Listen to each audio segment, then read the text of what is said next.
I am recording now. I am recording officially. Thank you for reminding me. I would have forgot, and everything would have been ruined. My whole career would be over. Venley, Zergo pounces on the girl, hits her in the face. She goes unconscious. The zombies turn, start shuffling in his direction as they begin to react to the loud noise of her body and him kind of crashing into the cave floor. You're over here. Wait, you cut out there for a minute? I cut out. Oh, that's wonderful. I love that for me. Or for, at least for me. I don't know Um, about everybody else. well, let's hope I didn't, but I probably did. You are. Let me see if I can kind of drop this camera a little bit here. Give you. You're right there, and then around that corner is where the action is. Directly down the hall, you can see a few undead laborers who are beginning to turn, and then I guess the ones around the corner you wouldn't be able to actually see them without moving, but you already had traveled over that way, so you'd be kind of remotely aware of their presence. Yeah, I think I would want to move that way anyway, just based off of. I would imagine that I kind of all that's happening. I think you still have spider climb too. I do, and I would like to. I would like to go up the wall. Yeah, so you can get like to this like kind of corner of the cave right Perfect. here, and that's like a really good vantage point right here. Perfect. I love it. I want to stay there and just do two Eldritch blasts to the two guys closest. There's one right here, right below you, and there's one directly in front of him that you could shoot at. It works. Okay. How do I math again? Math is hard. You don't One's a need to feel bad. 20. One's a 23, and then the other's a 16. They both hit.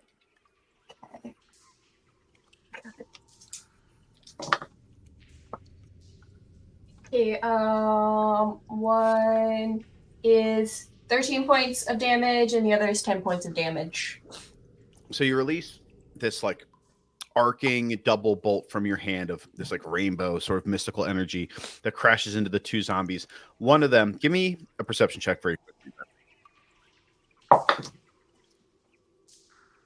14. You hit the one in the front, who appears to be pretty far along in like a state of decay, and you hit kind of in the upper shoulder, and the arm just kind of like flops off. Like it just falls and doesn't really seem to affect him, at least not, his arm's gone, but mentally he ain't there. He's like, this is fine. The other one that's directly in front of him, it's a young man who's maybe like in his 20s or 30s. It's kind of hard to tell. He's very dirty and disheveled. But when you hit him, you see the bolt kind of strikes him in the ribs, and you kind of hear like a crack, and he doesn't react necessarily. But you do see there's like a wince and a change of the facial expression very briefly. And on a 14, you can see that around his neck there is a necklace that's sort of, it looks like it's tied, the loop of the necklace, it looks like maybe it's tied with like hair or like very thin thread or something. And at the end of that necklace there are like two little like maybe finger bones that are kind of crossed, and then a small skull that is either like clay that has been made into the shape of a sort of bestial, like a rat skull or maybe like a little bird skull or something. It's kind of hard to tell from your vantage point. Or it might just be a skull, but that skull kind of hangs around, that necklace kind of hangs around his neck. And on that 14, you can tell that inside of the skull pendant, there is a very, very, very faint kind of shimmer, like a little green, dark green shimmer. And you don't think that the second one that you hit, is dead. Okay. Would I mean, this is not important now. We're just thinking of like, if the necklace were removed, would that free him in some way? You Or wouldn't is immediately know, but okay. the necklace is weird. Um, and it appears to be giving off some sort of uh magical effect of some kind. And he's acting like a zombie, but after hitting him and seeing the way he's moving and like the quality, this is a weird thing to say. I was gonna say quality of his flesh. I don't like that at all. Um, but I'm gonna stick with it. Um, After seeing like he looks like that guy's not dead. You can tell when somebody's not dead. This guy's not dead. Hmm. Okay, okay. I think I'm just gonna say, guys, I don't know.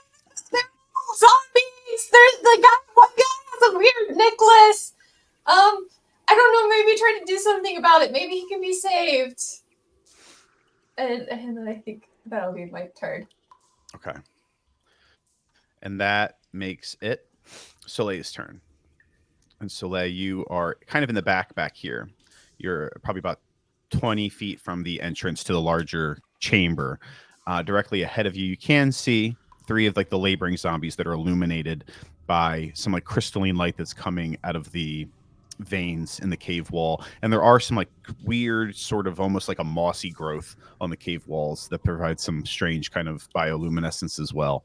Um, just a reminder, I did turn the exposure way up just so we could see, but the middle of the chamber is like dark. Just for the Okay. record. I think if I remember correctly, I had cast the light on my You, stick, my that's staff. Yep. Okay. So would I have heard Venley from where I'm at?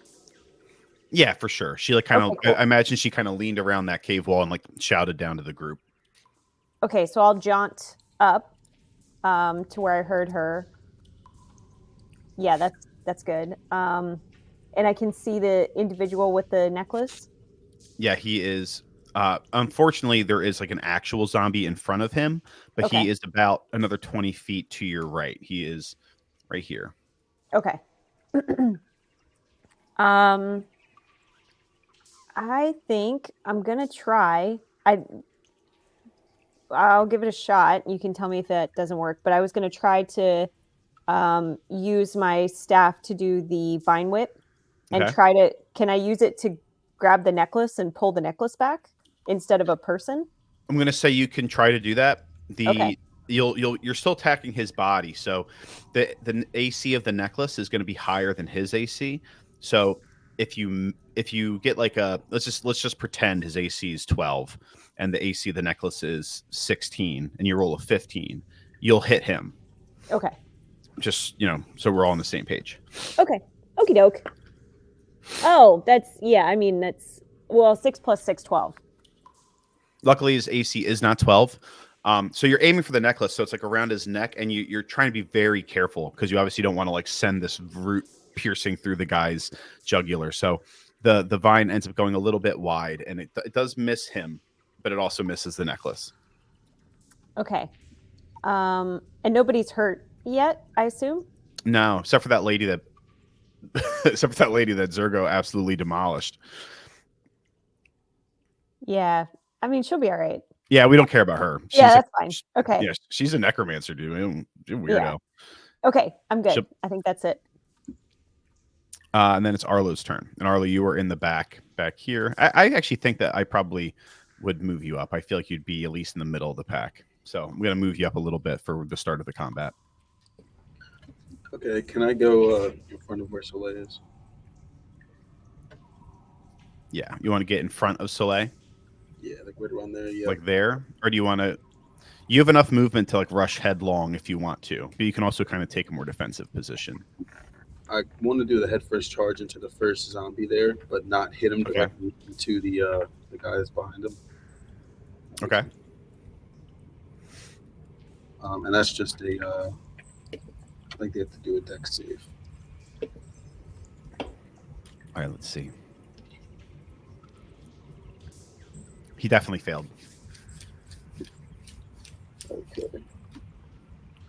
Not dexterous. These guys. Before I do the damage on him real quick, I'm going to try to grab the necklace off of the other guy.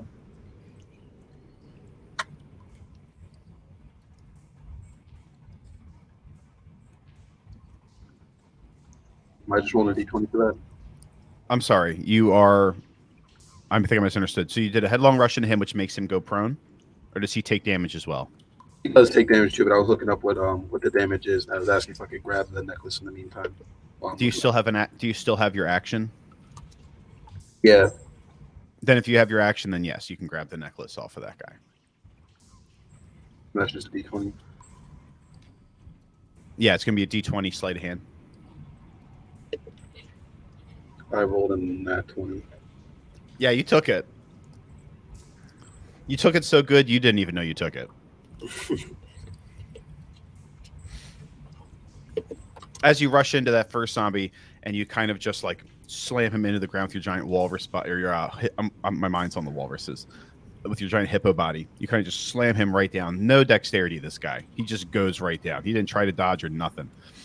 And you slam him down. You look up. You very quickly just go out, grab it, pull it back, and as you do, you see as the twine breaks, a green kind of mist escapes from the skull pendant, and you can almost hear this like very faint like sigh or moan or something come from the necklace.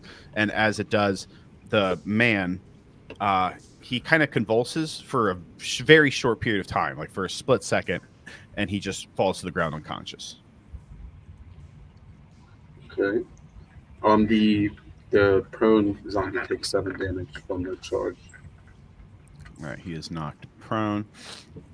As you rush into him and you crash into his body, you hear a kind of like sweat snap, and you look down. And you see that one of his legs is broken, where it's like just like completely twisted around, to the point where like it's essentially going to fall off if he, thing's gone. But he is still at this point. He's knocked down, so he's like trying to pull himself around to face you, but he's having a tough time. Also, Peyton, me and Brayden were talking on the side, and we were gonna have my homunculus servant like kind of like ride on his back because he has like a really high like carrying capacity. You're gonna have your homunculus ride on Arlo's back. Yeah, the Iron Defender's still gonna be with me, but the homunculus servant will be with Arlo, like on top of him on the shore. Okay. I forgot you had 2 of the little bastards. Let me. Bro, they're just gonna keep multiplying. I'll have 3 soon. Are you serious? No, I'm kidding. Oh, I was gonna be like, please no. Oh, look, this thing gives off light. That's super cool. I did not know that. Look at that. I guess that's a utility thing now. Let's go. Canon event. No, it's not. I'm getting rid of it right now.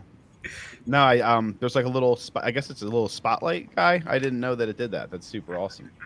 So I need a different robot now. I will use the elemental like I did before for the homunculus servant. Understandable. Okay, so Arlo, is that the end of your turn? Yeah, that's it for me. All right, let me shrink this homunculus down. He is going to just stick with Arlo, and then it is Valen's turn. Valen, you're right around that corner, so you have enough of a vantage point where you can see most of what's going down. There's the zombies right across the chamber, and then there's the few zombies on the right. You'd be pretty aware of the fact that Arlo just dealt with the one zombie and that the other guy just kind of fell to the ground unconscious. You could give me a perception check to see if the zombies, the undead laborers over here and over here, if you see any of them that appear to be alive to you. And I'll give it to you as a free action, because I gave it to Venley as a free action. Rolled a 19, 22. So after Venley says that, and you see Arlo kind of come rushing by you, you very quickly assess the creatures you can see. And right here on the left, that's undead laborer right here. Give him a little up and down. They are a young girl. She as you kind of a little bit closer inspection, she is like probably a young teenager, 12 or 13, 14 maybe. And she is not dead. Very dirty, very, had you not taken the time, you could have definitely thought she was just a zombie like the others. But she is like a young drow girl who's probably about 12 or 13. Over here on this side, there is a dwarf who's among the undead laborers, who is like still super meaty. He actually has like a lot of vigor. He actually looks like not even that dirty. It looks like he might not have been in this predicament for all that long. And that is just like a regular dwarf. He's not like a Duergar or something. He's just a dwarf, big, blonde, red kind of beard. The top of his hair is kind of graying, and he was a moment ago working away, but now he is turning around to face Zergo. And then besides that, those are the only ones you see that you think are alive. How far am I from the 3 zombies on the top? The girl and the 2 zombies. You are 45 feet. Shit. All right. I'll use all of my movement to get as close as possible to them. Which is about Is that 30 or 35? 30. 30 right here. 30. And then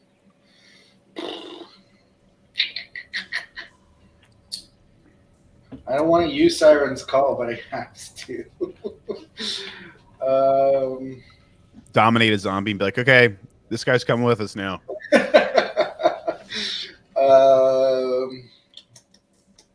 don't have to use it. You know what? I don't have to use it. I'm going to bonus action turn on the wind blade. Okay. So I'll have that duration for 1 hour. And then I still have an action. So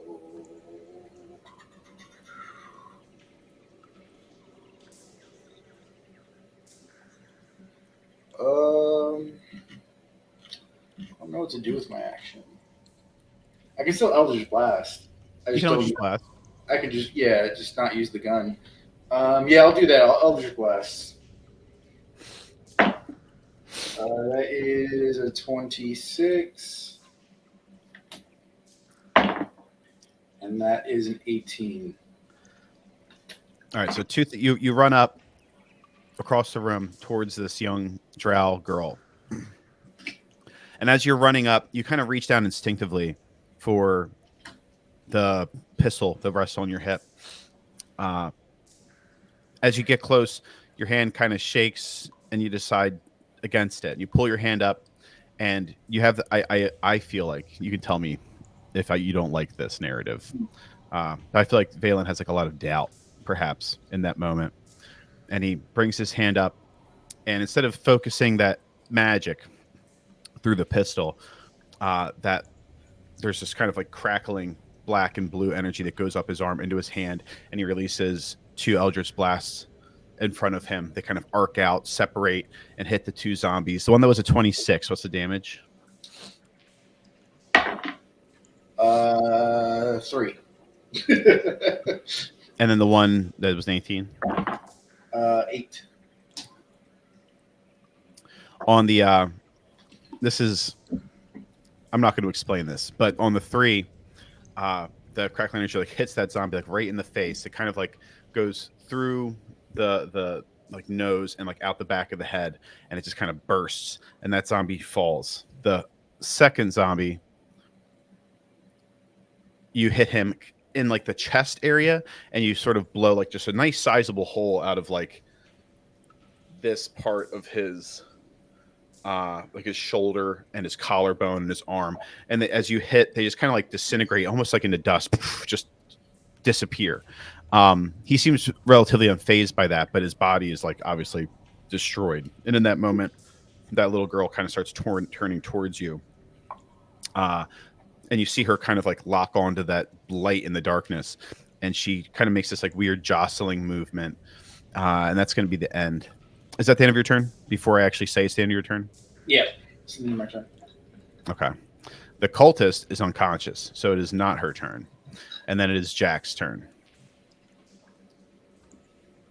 Okay, so the zombie that was just attacked, is that one? That one also has a necklace on it, right? This zombie right here is the young girl. She has the necklace on. This zombie that Valen did not finish off. Obviously, none of the truly dead zombies don't have any necklaces on them or anything like that. Okay, so I'd look to see which ones had the necklaces, but I'm gonna try to shoot the necklace off. Ooh, buddy. If you miss, you hit them. I mean, that's true. I feel like I got a high. Okay, hold up. That is true. You could try. I mean, I feel like you do have a very high roll, and with because I'm also gonna have advantage on this too, which is the thing. But you can't. I feel like you'll pull it off, but it does make me very nervous. yeah, that is true. That is true. I mean, you're not wrong. How about this? First, I'll shoot at the zombie that Valen was going for. I'll kill that one off first, and then Okay, you want to see how it feels? yeah, like if there's less guys, maybe I'll just be like, Valen, you got this. You know, like I'll just go ahead. Or if like both of your advantages are like a 1, you're like, yeah, I'm not gonna. So I got a 28. Yeah, you hit that one. Yep. Okay.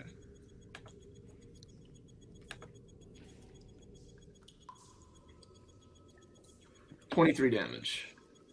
Your Iron Defender gets in front of you, kind of rest your rifle over her shoulder as you squat down, and you release this like laser point beam of magical energy that goes through that zombie's skull, and he falls to the ground. Yeah, and you know what? For the second shot, I'll ask Soleil because this is kind of her mission. I'll be like, Soleil, I got a sight on the necklace that the girl's wearing. Do you think I should try to shoot it off, or should I try to wait? You're gonna put this on somebody else, is what you're saying. Well, I mean, like she's trying to save everyone. Like Jack doesn't care too much, so he's not gonna like just start killing or like. I mean, that's obviously not his goal, but he's not gonna. I don't know. Jax, if you can wait a second, maybe we can help her. I'm not sure if we can, but maybe we can try something. Okay, I'll see if I can shoot someone else then. Is there another person I can aim for? Because I'm you have a line of sight on another zombie over here. Okay, if you shot her and you missed, technically you broke your contract with what's his name. Oh, that's true. Yeah. Well, no, didn't I say like intentionally though? Yeah, I'm pretty sure you just said you're not allowed to harm. Maybe you did say intentionally. You shot her, dude. I don't know. Well, I wasn't intentionally trying to shoot her. I don't know. I don't know, man. I'd have to get into a court case, and I'd need a good lawyer. But we figure it out. Kiwi. Yeah. Get Kiwi, and Valen will be the second lawyer. But Kiwi first lawyer, and then we'll be good. You do have a line of sight on one of the zombies on the right. Okay, and I rolled a 22. Yep.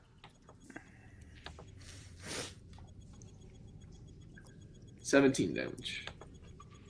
These guys are like super easy targets. They move incredibly slowly. They really have no care for their own well-being. And you take all the time in the world to line the shot up. You release another laser-focused beam of condensed magical energy that just pierces through this zombie's skull as he drops. For my bonus action and for like my defender's turn, I mean, I guess for the homunculus servant, I'm just gonna use the dodge action. Okay. And for the Iron Defender, I'm just going to put it out in front of people. Like, I see that's kind of behind me. I'm just going to put it, like, more in front of me. And just so it could also maybe defend, like, someone else, too. Out here? Yeah. And I'll also use the dodge action on the Iron Defender as well. Okay. It's B and Bob's turn, so B, he's going to run up. He can do that. Yeah, he can. He'll bonus action dash. And then he's going to sleight of hand.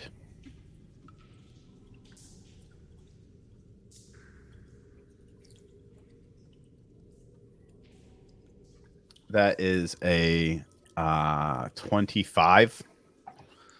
Sleight of hand. B runs up. He kind of like, you hear his like weird little footsteps, and he's like cackling as he runs past you, Valen. And he kind of gets into the light of that, the crystalline structures, jumps up, grabs the necklace, pulls it off. And you kind of see that green smoke dissipate from it as she convulses and she falls to the ground. And then Bob will walk right up here. He's going to go behind the Iron Defender, pull out a small light crossbow and take a shot.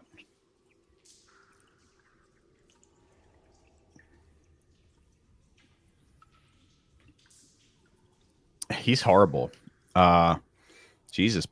He didn't do well. He shoots off into the darkness. You hear it kind of clatter against the wall, and you hear Bob go like, "No," and that's it for him. And then it's the zombies. So this one is going to go to our boy Zergo. This one who Arlo knocked the leg off of is still a combatant. So he kind of like turns really strangely as he's trying to crawl across the ground, and he is going to try to like chomp and bite and slash at Arlo's feet. Let me see. We got dwarf guy. That's a lot of fucking. Arlo's about to just get like totally swarmed. And not Arlo, Zergo.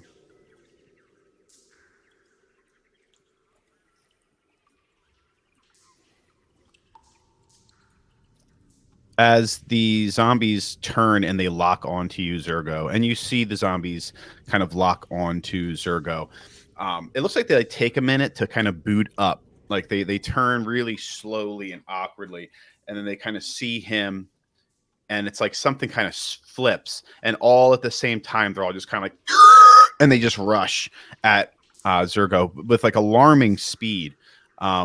And that is going to be 1, 2, 3, 4, 5, 6. And the noise they emit, this like screech, is really loud, and it sort of resounds through the cave system. You can tell that, like, for sure, if there's anybody within any reasonable distance, it would be hard not to hear it, especially inside of this cave system with this like echoing sort of. So we got 1, 2, 3, 4, 5, 6 attacks on the Zerg. So that is plus 5. So that's 20, 20, 20, 28 crit, 18, and a 10. All but one hit. Okay. So I'll do the crit first. Not too great. So that's going to be 12 plus 5 plus 3. Okay, so it's actually kind of a lot. It's 20 points of slashing damage. And then are you raged? No. Oh man, that sucks. Okay. And then I'm gonna do and I'll roll them all individually. So we got 4 more. So I'll do 8.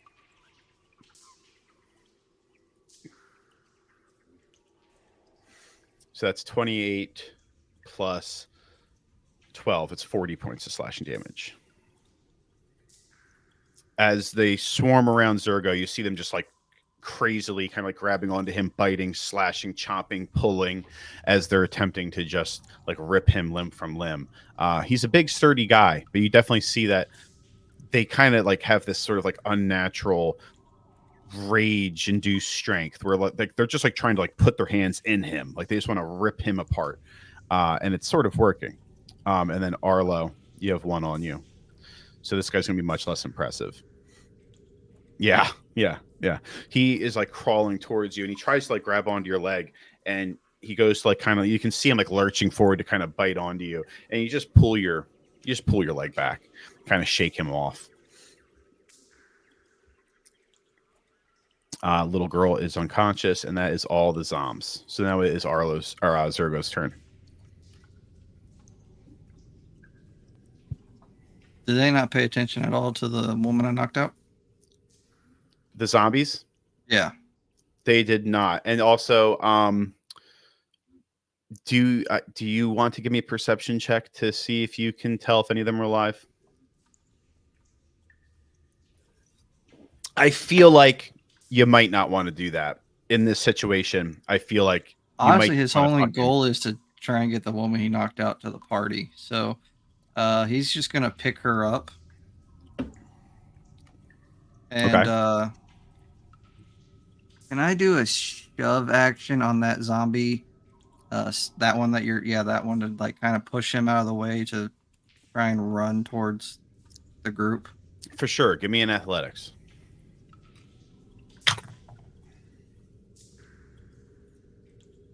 27.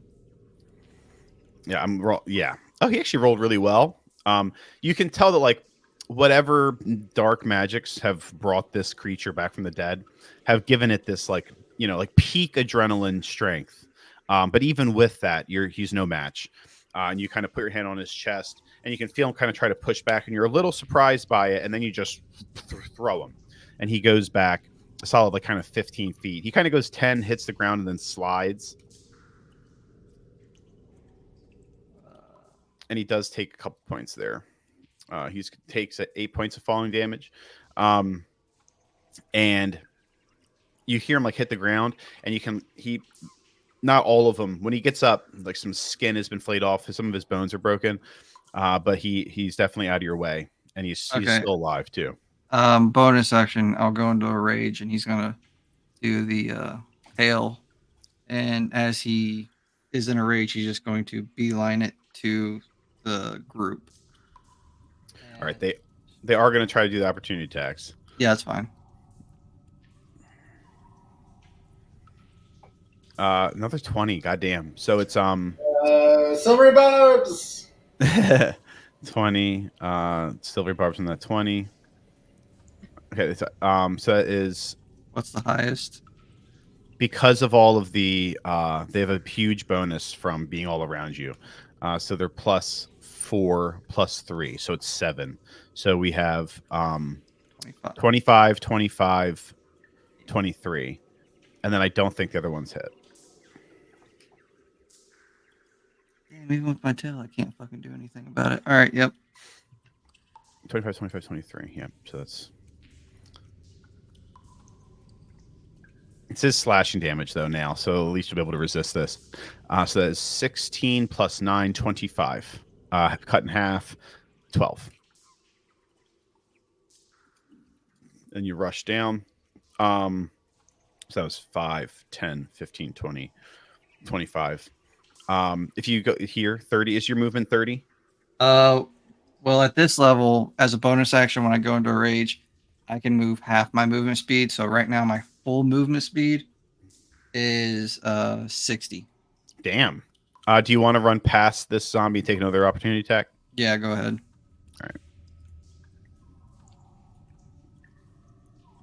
All right. That's 20. Not a natural 20. My reaction for my tail. Damn it. Nope. Just one shy. Really? Damn it. Yeah.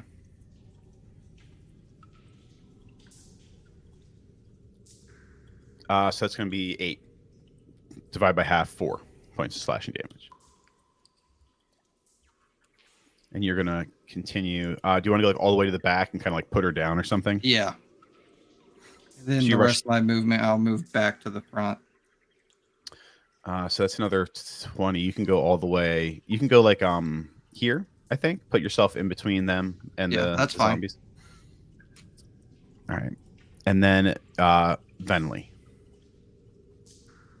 Okay. I want to try and attack the zombies that are in a group, but could I guess, try to make a perception check to see if I notice sure. any? Okay.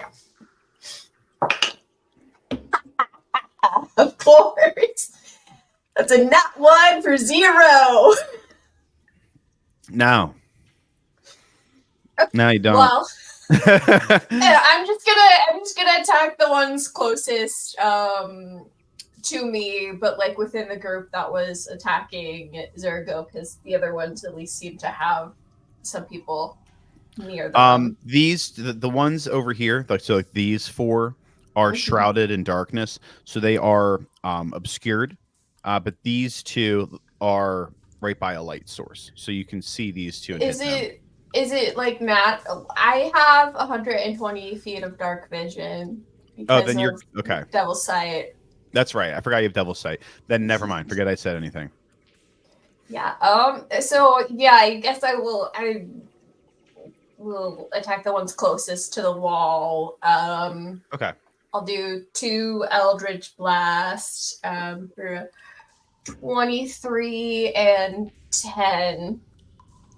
The first one, give me your damage. The second one, it kind of arcs a little bit to the right and kind of glances off the wall, and it doesn't quite make contact.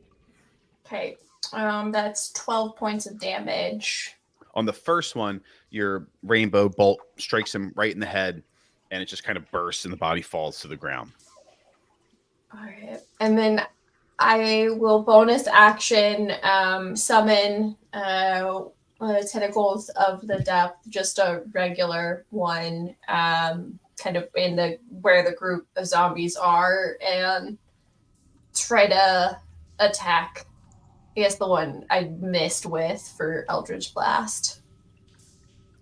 Not that I don't think it'll hit, but Go ahead.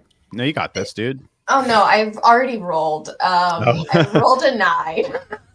Dang So it. it won't hit. I was trying to be encouraging. I appreciate it. I appreciate it. The tentacle doesn't have, to be fair to the tentacle, it doesn't have eyes.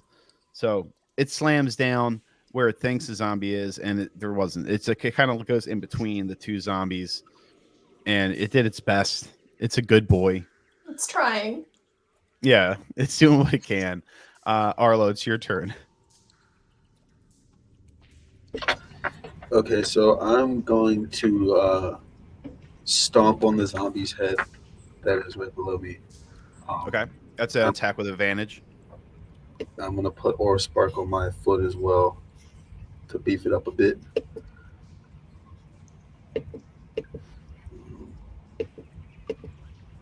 I got a 21 and 20. Yep.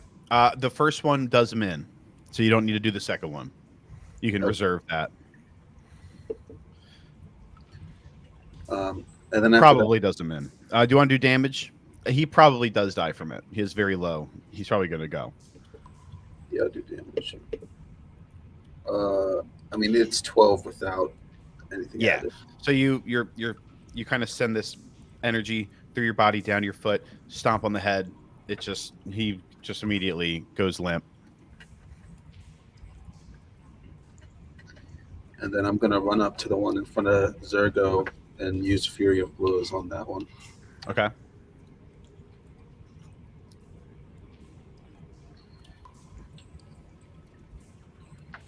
I got a 15 and a 9 to hit. 15 hits.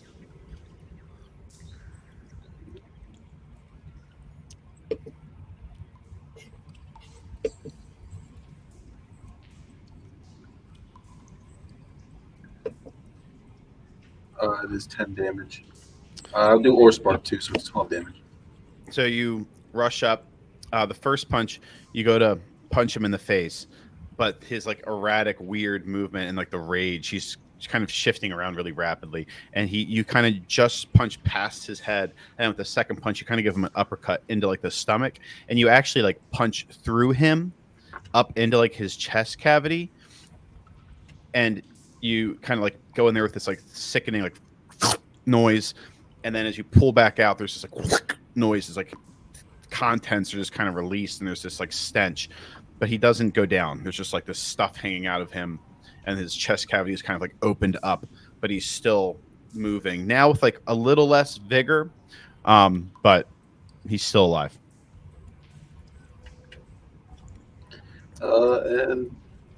I think that'll be it for me. And then it is Valen's turn. How far?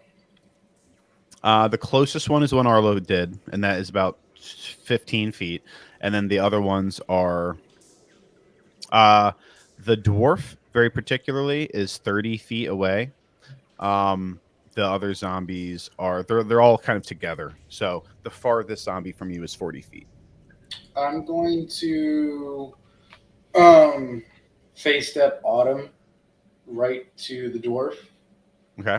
Everybody has to make a wisdom saving throw of 16 or be charmed by me. So it's 1, 2, 3, 4, 5, 6 of them. These guys are not good at this.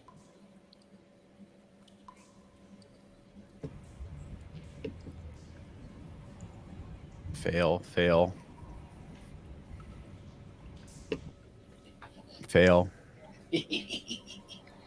All of them. You will be my bitches. I mean, sorry. All right, I'm gonna face step and You then. face step in, kind of like disappear in this like warm sort of breeze, this like, and then you reappear in this like kind of like flash of this golden light, or like this golden mist, kind of that washes over the area as you appear. And the zombies, while like they obviously aren't fully, they're not all there, but you can see that like they don't pay attention to you. You feel like, you know, at the very least, they're not gonna have a conversation or anything, but Oh, okay. Well, oh, I read it again. It's only up to 2 creatures. okay, then the first two. So that is actually dwarf and the one that's right to your right. So those two are not paying attention to you. Okay. Since he's charmed by me, can I just grab his necklace? I'm gonna say that it's a lower DC. DC. All right. I'm gonna roll for it. 19. Sleight of hand. You pop up and very quickly reach out. He's kind of got his back turned to you, and he's kind of turning his head around as that light appears. And you grab the back of that necklace and pull it this way as it pops off and that green smoke is released. And he convulses for a minute and drops unconscious. Okay. And then with the rest of my movement, am I able to get away without taking an opportunity attack? You would take one opportunity attack. Did I not get them all? Oh no, that's right. You was that was technically a different turn, but they haven't gone yet. So they would have spent their reaction. So you're right. Thank you, Sergo. Oh, okay. I'm almost dead for nothing. Shit. Then I'm gonna throw up the deuce and go run 30 feet back the other way. Are you going further in, or do you want to like kind of try to go around and kind of just like weasel your way through them? Yeah. Get next to Zergo. Hey, buddy. I think so because like I have 60 feet of dark vision. Do I see anything behind, further down the tunnel? That is a 60 feet. No. Okay. Did you take a free perception check when you earlier? Yeah, I took a 19 out of 19. And that's right. You got that 19. That's right. So I'm going to say that back here, you wouldn't have had the time to focus in that way, and the 60 foot of dark vision isn't enough. You wouldn't from where you were standing. You could see that there's obviously more cave, but you didn't see anybody. All right. Yeah, I'm too scared to go down the dark cave. So I'm gonna go ahead right back to Zergo. Help me, Zergo. It's probably the smart thing to do. Yeah. Protect me. So that is going to be. Oh wait! Yeah, I help. got skipped. Did I skip you? I did skip Yes. you. I'm so sorry. Thank you, Soleil. I suck at this job. Good. It's your turn. No, no, all good. No. How close am I to the young girl? Like, how many feet is she from me? It looks like she's probably about 40. Let me see if that's right. Yeah, 40. I'm good at my job. I think so. Okay. 35 feet, you'd be able to interact with her. Yes. Okay. My speed is 35 feet. That's perfect. Okay. So I'm gonna run to her. I'm gonna bonus action healing word. Just to like stabilize her. Okay. Give me the heal on that. It is 7. Okay. And I am going to try. I'm going to cast an ice storm in the middle of the zombie party. Oof. Because Valen's out of there now, right? Mm-hmm. You ran and got to. Okay. There is. I don't know if you know. You might not know this. But there is one person in that part in this zombie shebang. Yeah, I probably wouldn't know unless Valen shouted it. So I probably wouldn't know. So I don't think you. I kind of feel like you wouldn't. Yeah. So I will cast an ice storm right in the middle of them. Is that Dex saves? It is 14. The dwarf fails. Okay. That's gonna be 5. So we got only 1 succeeds. Actually, I rolled. No, I'm right. Yeah, 1 succeeds. This one right here. Okay. So it is. Let's see. That's 7. 7 points of ice damage, and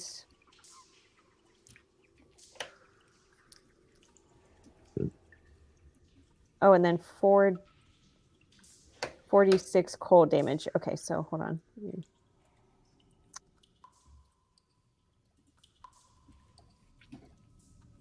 Okay, so 7 plus 10 is 10, 17.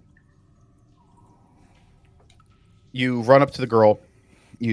As you're running, you kind of like flick your hand, and this like warm golden light kind of releases from your hand that kind of wafts across in front of you, and it covers her body. And you see that there was definitely some superficial injuries, and she's also, you can tell like immediately she's like pretty malnourished. She's obviously very dirty. And you do see that like her breath kind of stabilizes. She looks, the healing magic kind of almost like sort of cleaned her up a little bit. She looks much less zombie like as you kind of rush over, get down her level, and as you kind of put a hand to her, you put your other hand back towards the zombies, and immediately from like within the cave ceiling, this like cloud kind of forms, and then just like these large uh, balls of like hail kind of start raining down with snow that kind of crash in the area, and they just sort of like cover the zombies. And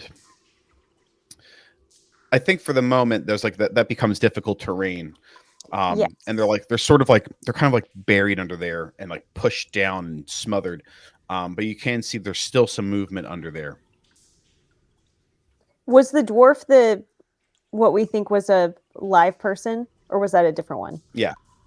The dwarf was a live person, yeah. Oh. But you wouldn't, he was prone. And Okay. he was you didn't Valen didn't shout it out. He was prone.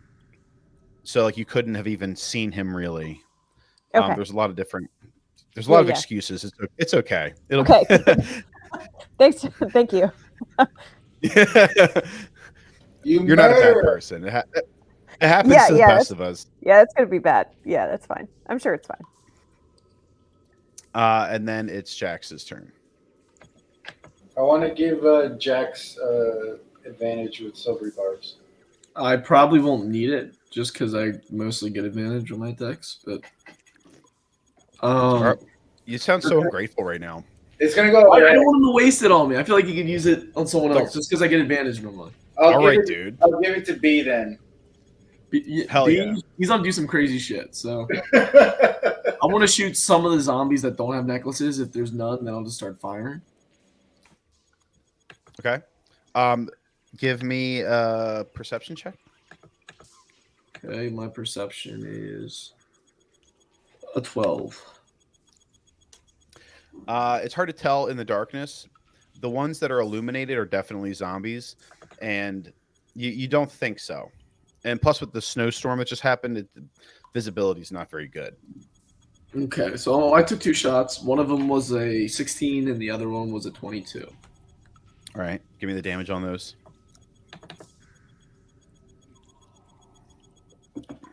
16 and 13.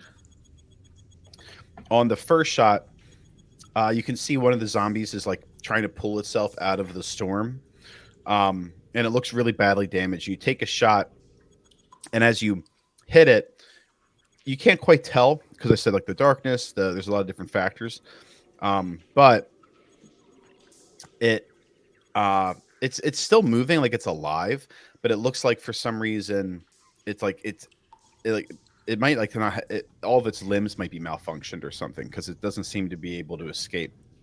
The second one, you just shoot nice and clean, pop, head goes. Okay, I really can't do anything else really with my turn, so I'm just gonna use the dodge action for both of the things. Okay, cool. So B will rush up to here. He will throw hit dagger with advantage. God damn it, B. You son of a bitch. He did hit, but he gets sneak attack though. So that's good. Let's see. That might do it. This zombie that is like completely motionless, B does run up, brandishes one of his daggers, throws it, and it does go into the zombie's head, and it does put it down. And then he is going to move a little bit further over this way, stop, and then Bob is going to move up a smidge past Valen. He kind of moves through your legs, Valen, raises his little light crossbow, and he's going to take a shot at the one that's illuminated. There he goes. That's a 22. So that is going to be D6 and then sneak attack.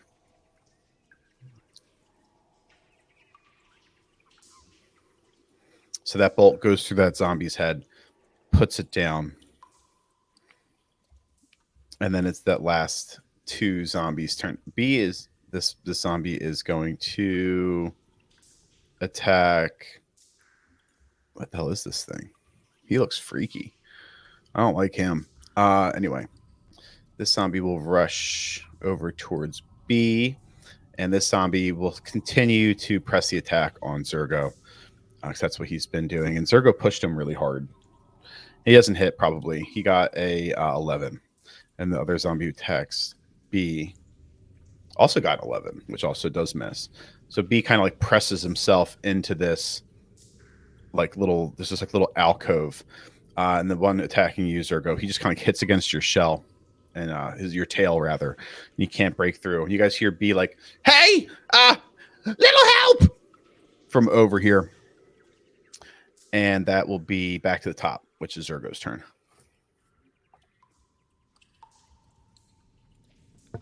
All right. Can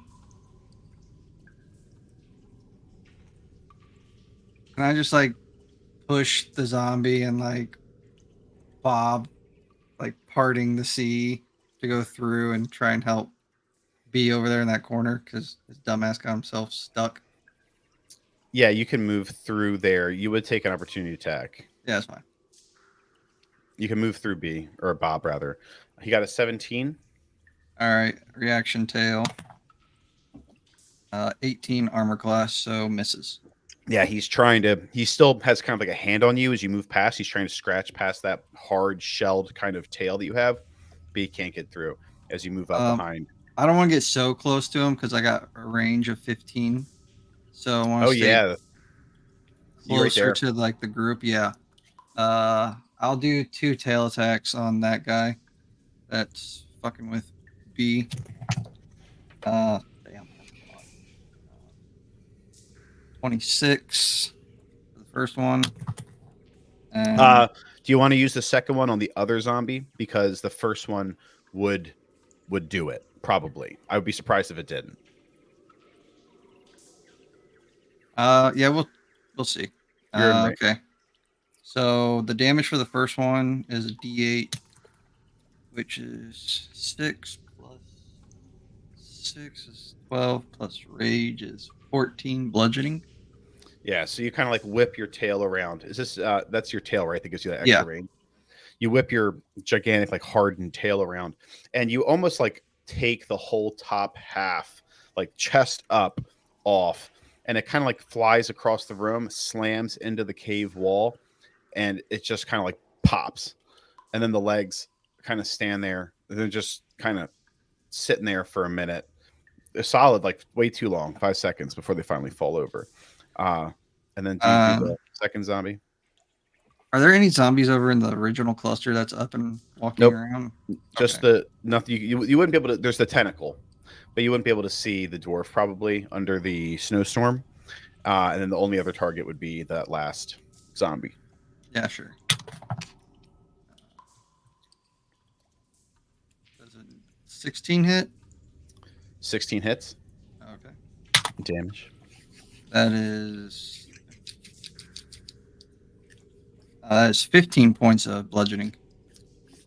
You kind of like whip around, hit that zombie, sending him. You kind of go this way, like shwap, and you whip him across the room, and then you carry that momentum through over to this zombie, and you smack the hell out of him too. You kind of catch him in the back, just kind of like rending a good portion of his backbone and sinew and stuff off. And it kind of like splatters across Bob as your tail kind of goes over Bob's head as you break the momentum. And Bob's just kind of standing there, like just covered, and the zombie is still alive, but he is like having a really hard. His body is like almost kind of like bending like an accordion. He's like barely managing to stay upright. That's my turn. Is that the end of your turn? Yeah, and then it's Venley's turn. All right, so there's one zombie left up. Yep. All right, I'm gonna do 2 Eldritch Blast at him. Wow, I'm really, really badly. I rolled a 1 and an 8. Which the 8 is, math is fun. 14. 14 hits. Cool. That is 7 points of damage. Do you have 2 Eldritch Blasts? Yeah, I rolled a 1 on the other one. Oh, that's right. You already said that. Sorry, I Yeah. forgot. You shoot him again, and this time you kind of hit him like in the chest area, and it kind of blows the top half off. That kind of falls onto the ground, still alive as the legs flop over.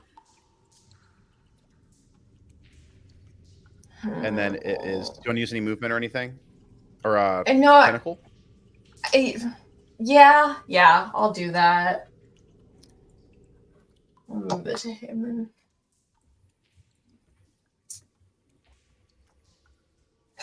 I rolled a 2. Oh my god! 8. It's not your day. I'm so sorry. The tentacle It's fine. disappears into like the dark magical puddle that it forms out of. As you see the water kind of move across the floor, it reappears and it goes to try to grab that zombie, and it grabs the legs that have been left over and it like pulls them down into the magical water, and it pops back up. And it doesn't have a face, so it's hard to tell emotions, but it looks really happy with itself. It looks like it thinks it really did something. I mean, honestly, for something that Vidley has summoned, that checks out. Yeah, it's like super it's kind of like doing a little like tentacle dance. It thinks the combat's over. It disappears back to Myrana's castle. It's actually going to leave. It canonically leaves. Soleil, it's your turn. Okay, so the ice storm ends. Okay. On my turn, so we should be able to at least see kind of what's going on over there. You said the girl next to me seems like she's at least stable. She doesn't look great, but she's stable. She's still unconscious, but her breathing has returned to normal. Some of the color has kind of returned. I mean, she has like this kind of like black gray skin tone. But before that, she was kind of leaning towards the gray blue color spectrum, and now she's looking a little bit healthier, and her breathing is less ragged. She's definitely. You feel confident you can walk away from her, and she's not going to like spontaneously die. Okay, that's positive. So if I look over to where the ice storm was, can I see anybody laying on the ground? Can I see them laying on the ground over there? Yeah, you would see that there is definitely, now he's kind of he's sort of covered by snow and ice and stuff and like a layer of rime. So kind of hard to tell what it is. You can definitely tell that like, you might even be like, oh, cool, I got a zombie. You know what I mean?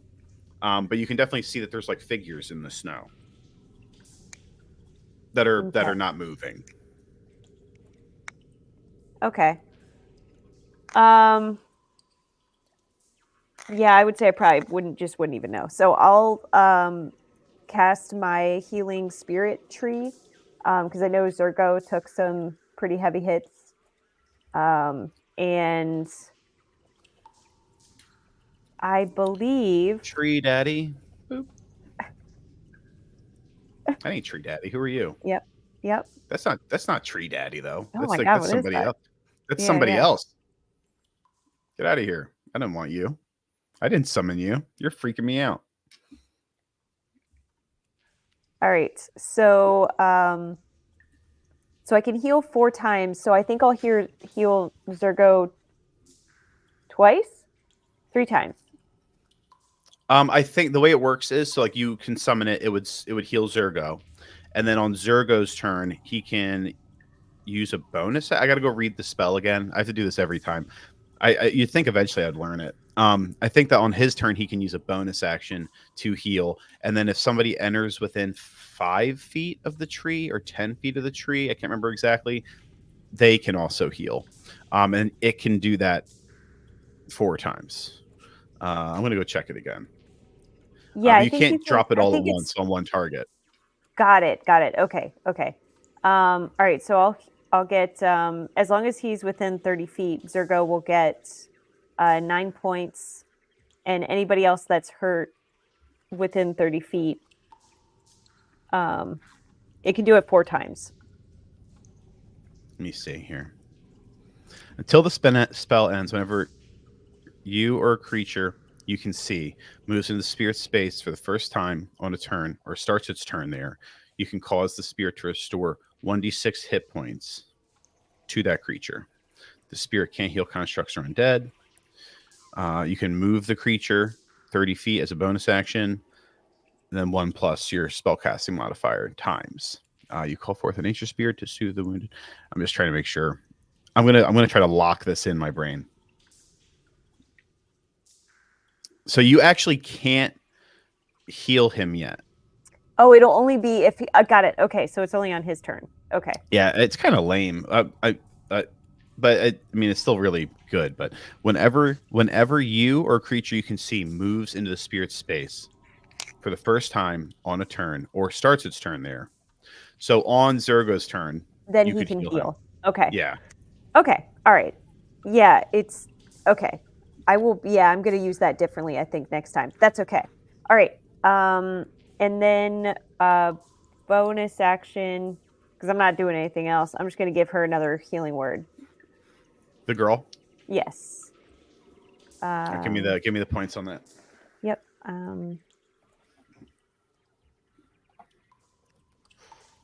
4 points of healing. After this heal, she looks like she has been like she is now definitely healthy. She's still unconscious for the time being, but you have provided as much healing as is magically possible. Okay, cool. Okay. That's it for me. And then Arlo, it's your turn. Now you could heal Arlo if he needed it. I don't know if he I needs don't it, need but if he... it. I don't take any damage. There's no zombies left, right? Oh yeah, that's the end of the. That's it, ain't it? No, wait. There's the one zombie, I think, isn't there? Yeah, there is the one. There's this zombie right here who is a torso. He's right in front of you. Is he kind of like, is he laying on the ground or is he kind of standing up on his hands? You ever see Monty Python and the Holy Grail? Yeah. He's in that kind of situation, but he still has his arms. But he's like, he's got his arms, so he's more efficient than the Black Knight, but he's just a torso. The legs have been separated. But my question is he upright or is he laying? No, he's like upright. And he hasn't quite gotten the hang of it yet, but he's like trying to pull himself towards Bob. Okay, we're just gonna try to run up and punt his head off like a football tee. Classy. That's a good choice. Yeah, we got 2 shots at this. I got a 23 on one of them. First try. Give me the damage for it. 13 damage, 2 of it being force. You run up, hike your leg up, boom, hit him like right under the chin. The head goes flying. It goes up into the darkness of the cave ceiling, and it never comes back down.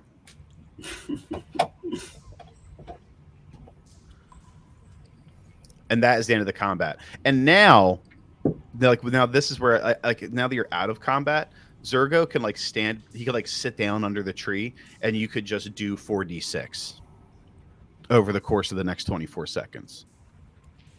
Soleil. Okay, cool. All right. So you can give Zergo. I think he might be the only person that got hurt. Okay. So you can just give him 4d6 now if you'd like. Okay, 11 more points of healing.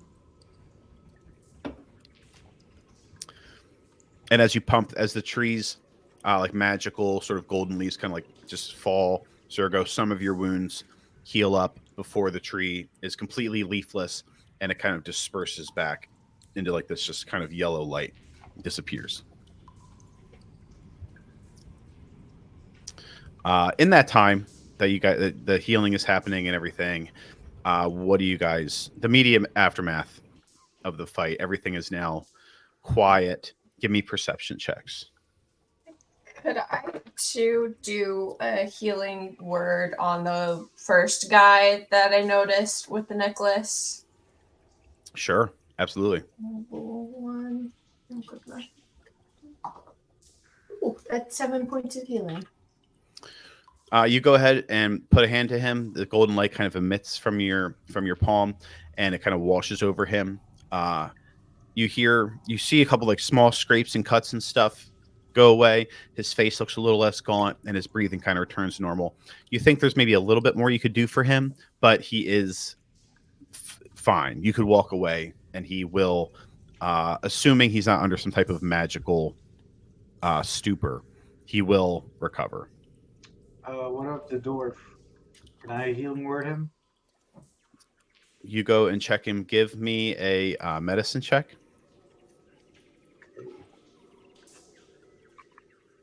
Oh shit! Ah, it landed in the tray and it was a 1, so I didn't count that. And then I rolled again, and it was a 2. So yeah. You go up and check him, and he's under that snow. You kind of dust it away, pull him out. You kind of rip some ice off of him even as you pull him out. B kind of like jumps over to you. He's like looking over your shoulder, and you don't think it doesn't seem like the dwarf is alive. I'll still try to cure wounds, just in case. Go ahead. 9 points of healing. You put a hand on he's kind of like on his back. He's real heavy and dense, so it's kind of hard as you pulled him out. He's still kind of laying on his stomach. You put a hand kind of on his shoulder back area and try to hit him with some healing, and it just doesn't take.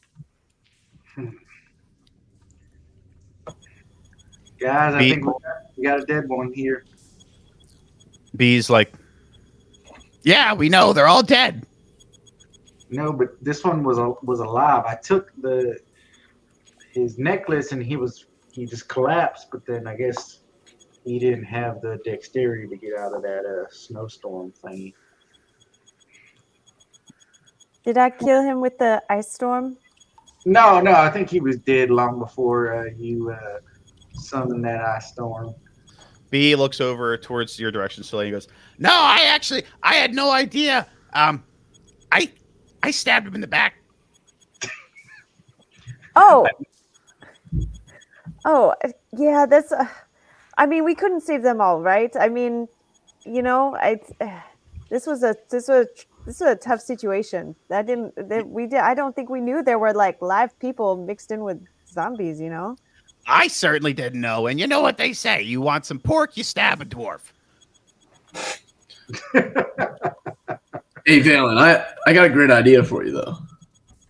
What? Always been talking about dwarf beards. This guy definitely's got a good beard. Yeah, it doesn't look like he's got a recessed chin. That's good. I like this guy I knew back in the day called Thornton. I don't know if I told you guys this story, but anyway, it don't matter. I slide like 10 pieces of was it copper or bronze or whatever towards B. I'm like, thank you. He's like, don't worry, I'll do it.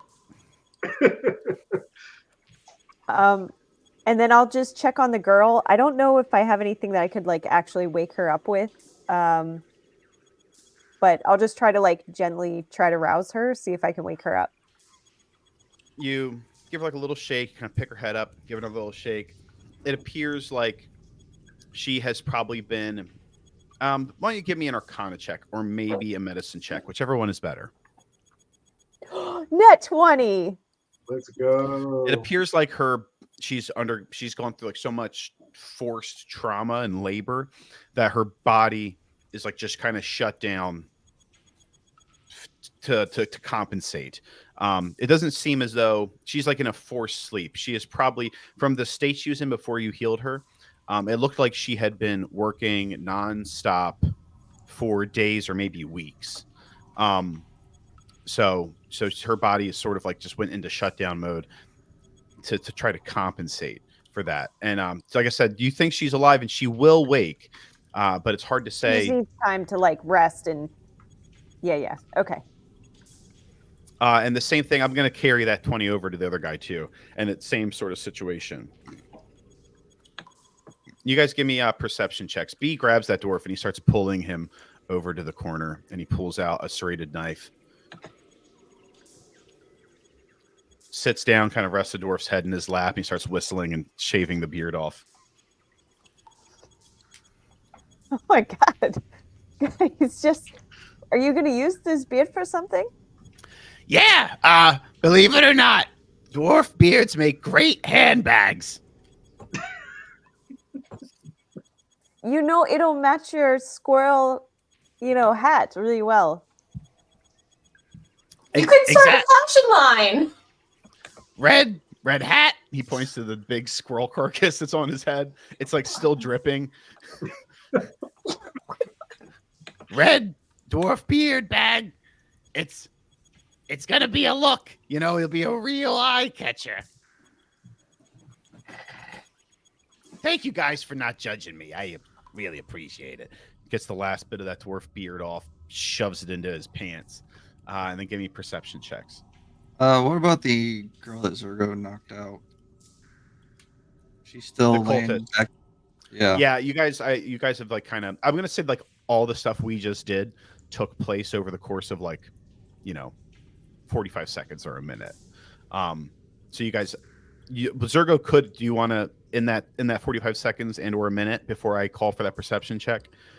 Does Zergo go and check on her? Yeah. Not really check, just be like, if she has like a necklace, since he saw the party going for necklaces, and if she has anything else on her. You roll her over. She has a black robe on. Under that, she has like you kind of open up the robe to check for the necklace. Just like regular, like a linen white shirt, some like brown pants that are like tucked in to like regular sort of like work boots, like not knee high, but like just below the knee high boots. And she looks like just kind of a regular person. She's probably early 20s, late 20s. Again, kind of hard to tell sometimes, but she's a younger woman.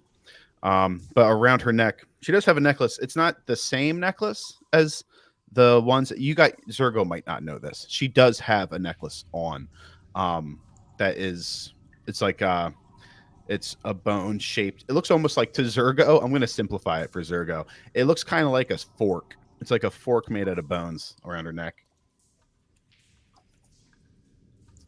He'll grab it and like rip it off of her and just be like, got another one.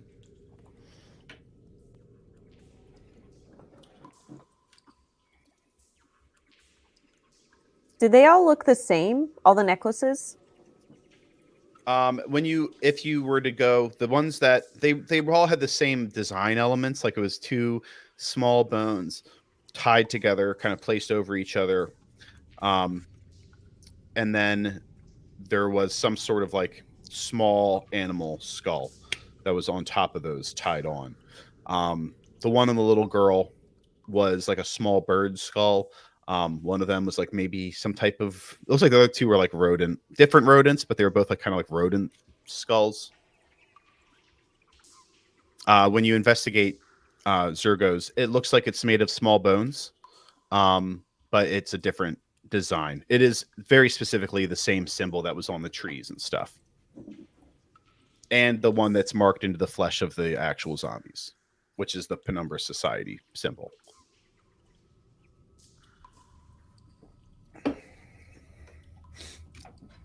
Why do some of them have that symbol, and then some of them have the other necklace, and then there's some zombies have that, but not a necklace? This is weird. Yeah, it's so strange. Like, because some are really dead Suddenly and some climbs are back not down really. from the wall like a spider.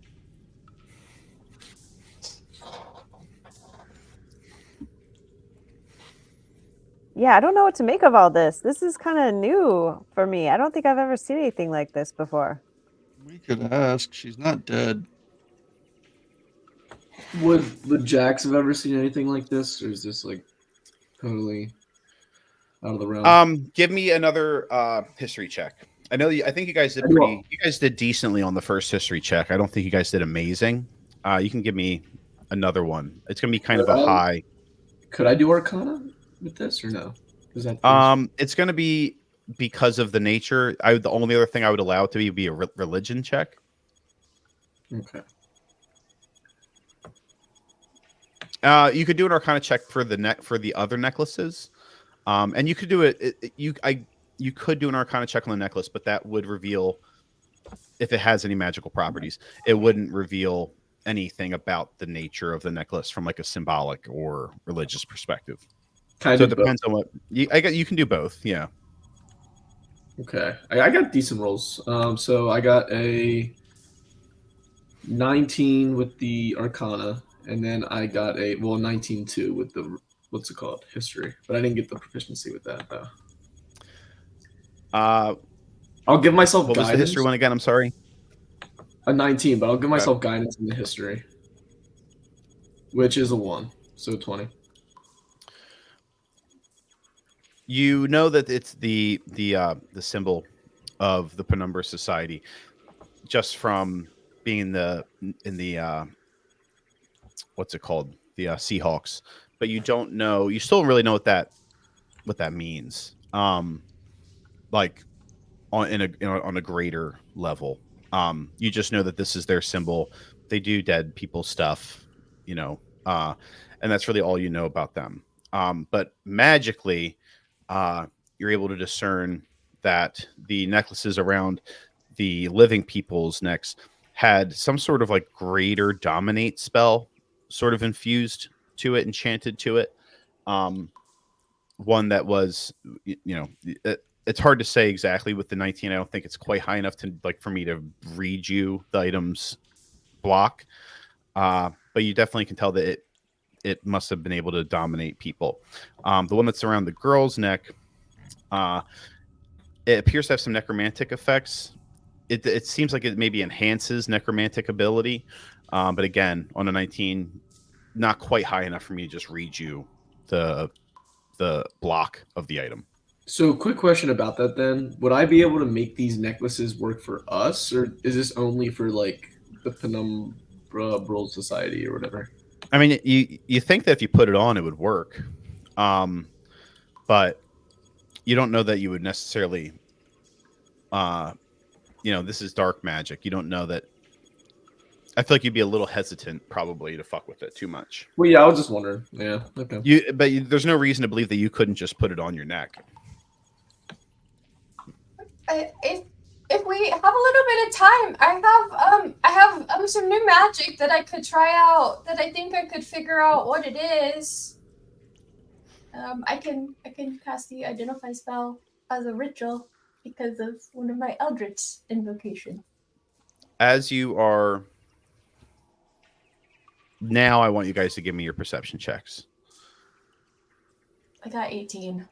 17. 13. 15.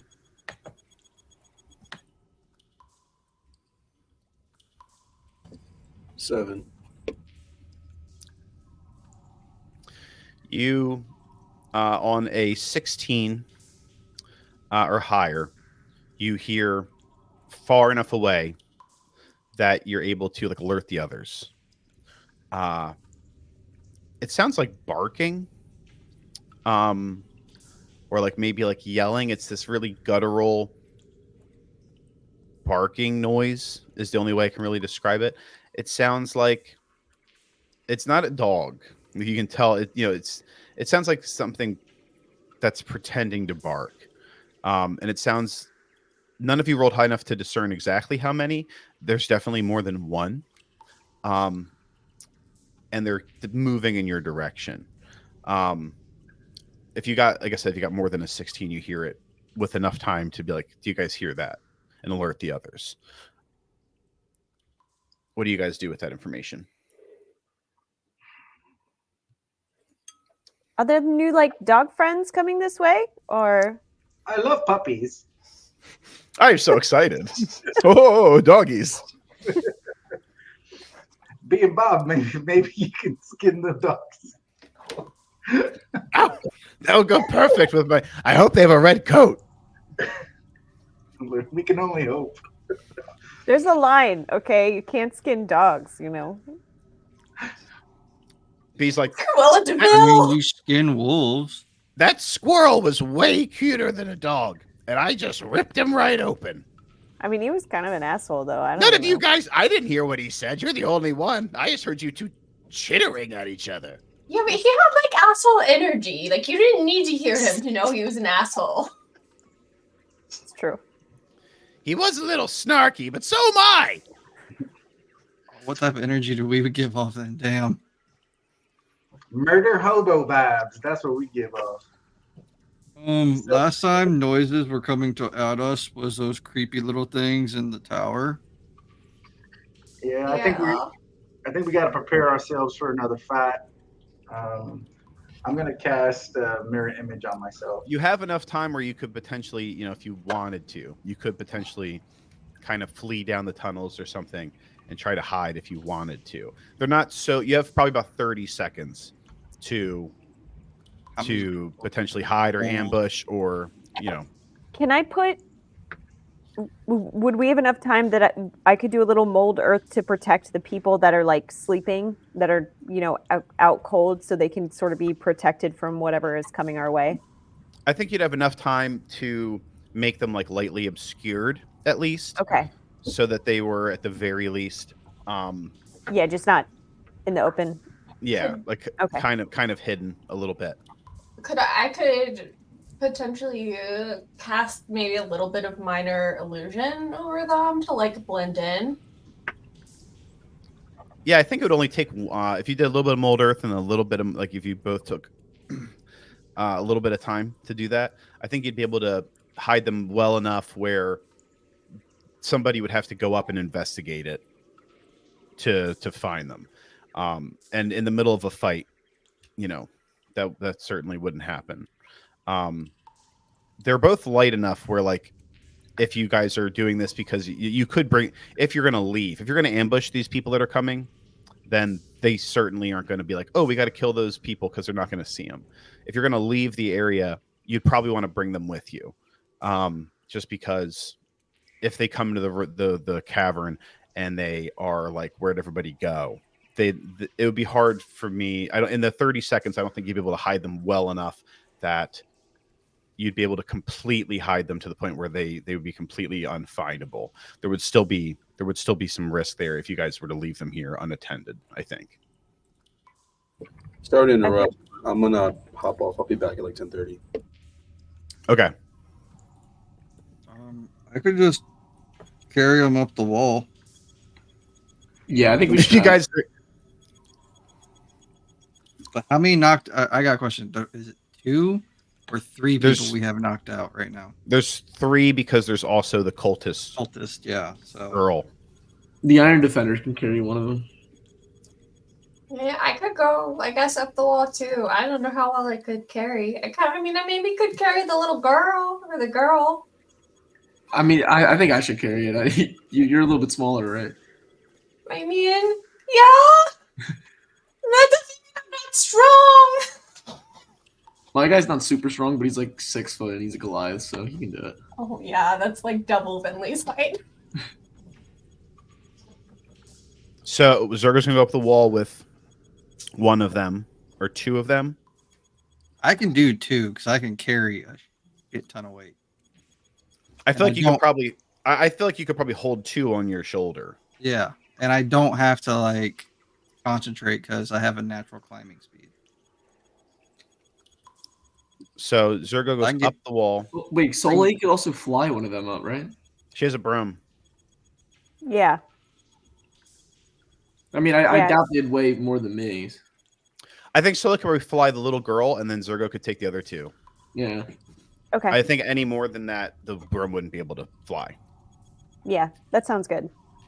Soleil flies up, and the rest of you guys retreat, like down the tunnel, back up a little bit, like out of the way. I'm just going straight up since you said last time we played that the ceiling is massive, so I'm just going until he's out of sight. Yeah, no, you'd be able to get high up in the ceiling where like you're shrouded in complete darkness, and you could be like, it's so high that you don't actually know how high it is because by the time it gets to a certain height, it's pitch black. Yeah. So you just go right up, and then the rest of the people who can't just climb like that, you guys all go. B and Bob are going to drag that dwarf up the tunnel. The rest of you guys retreat down the tunnel. You guys that can ascend up into the cavern, ascend up. And after probably about 15 seconds after all that is said and done, Zergo and Venli, maybe not Zergo, but Venli, you have that dark vision. So you can see down. You see a man in this like black armor. Give me I'm going to say history and or insight. One of the 2. That is a 12 for insight. He comes into your line of sight. Hard to make out any features. He's wearing this like kind of black armor that's inlaid with some type of material that kind of gives it a white glow. Can I give her like a plus on that? Technically, no, because you're not with her. Unless you could have given her guidance earlier. Like I also have a thing called Flash of Genius. I got at level 7. I don't know if that. Called what? Flash of Genius. That's not what I thought. Really you said. good. I heard something different too. Oh, Placid genius. Yeah, I was like, excuse me? The fuck did you just say to me?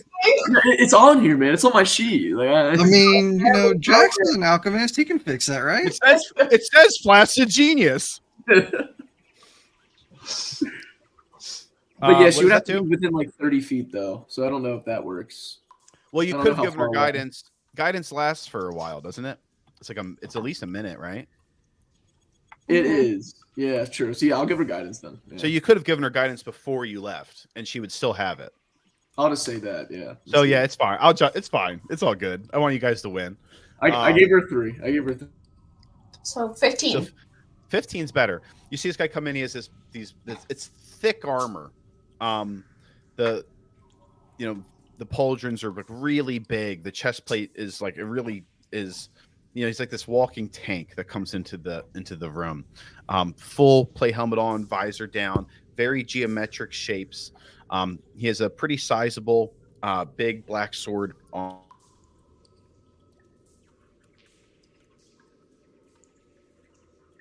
Uh-oh. Oh no. He is still talking. What?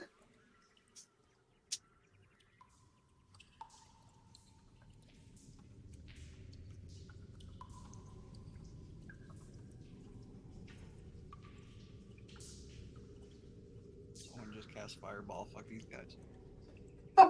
Fireball.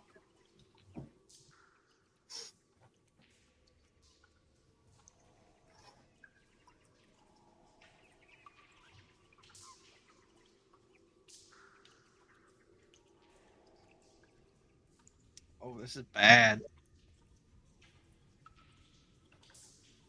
Oh shit. Uh-oh.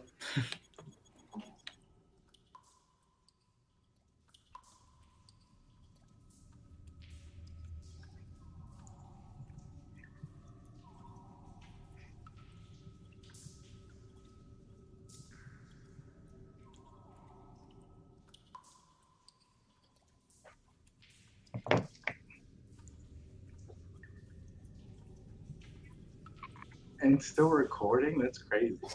Yeah, we lost him. I was ready to fight, guys. I was like, I will let you know. Now that I realize it's the main guy, I feel like we should go back. I didn't know it was the main dude. I was just like, I didn't know if we wanted to fight more zombies. Like, I think mean, there's still time. Peyton was a little heavy-handed on us running away, so I didn't say anything. If we like get into continuous fights, one or two of us are dying, like dying. Yeah, but I mean, haven't. no one was hurt but Zergo a little bit. I mean, we could heal Zergo up a little bit, but I have cure wounds, healing word. I haven't used any. I don't 60 use. points of damage in that one round. Well, yeah, but you were enraged. That's why. Yeah. Well, I couldn't. Yeah. But it works. We have at least 3 people that can heal. So, and I don't really use spells offensively. I don't either. I don't feel want like to fucking use Khan since he ain't talking right now, so I don't want. I can put my homunculus servant on you if you want.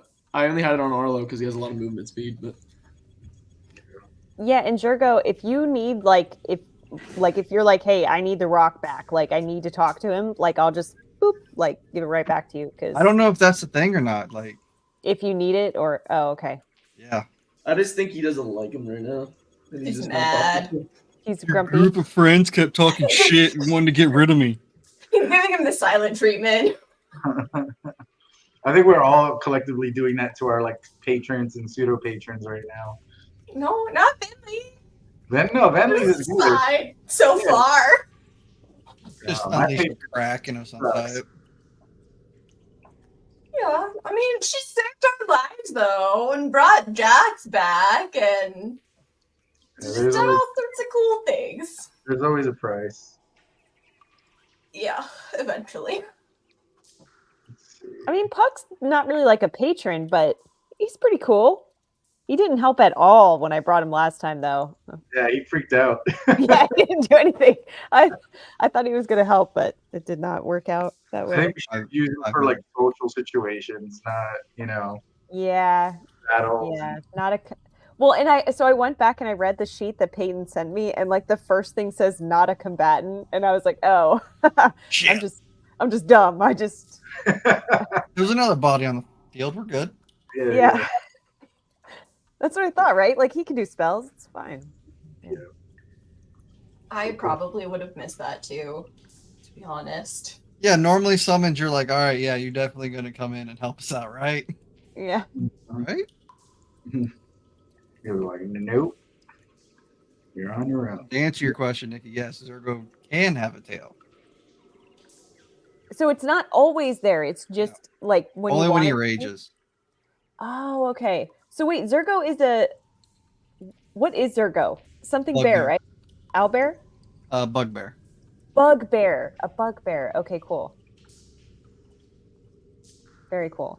I can either have a tail, my mouth extends like a python, or I get claws. Scary. Cool. Bugbears are like cool as shit. The only thing cool about them really is the fact that like they get an automatic 2d6 if they attack someone before their turn in initiative, which I constantly keep fucking forgetting about. Mhm. And like they get reach on everything. So like And they can turn into a little ball too. yeah, they can become small and hide in places. Yeah. It's very was the extra attack with your tail? Like, aren't you also able to use bonus action stuff too? Well, not with like this path of the barbarian is kind of subjugated to which form you're taking.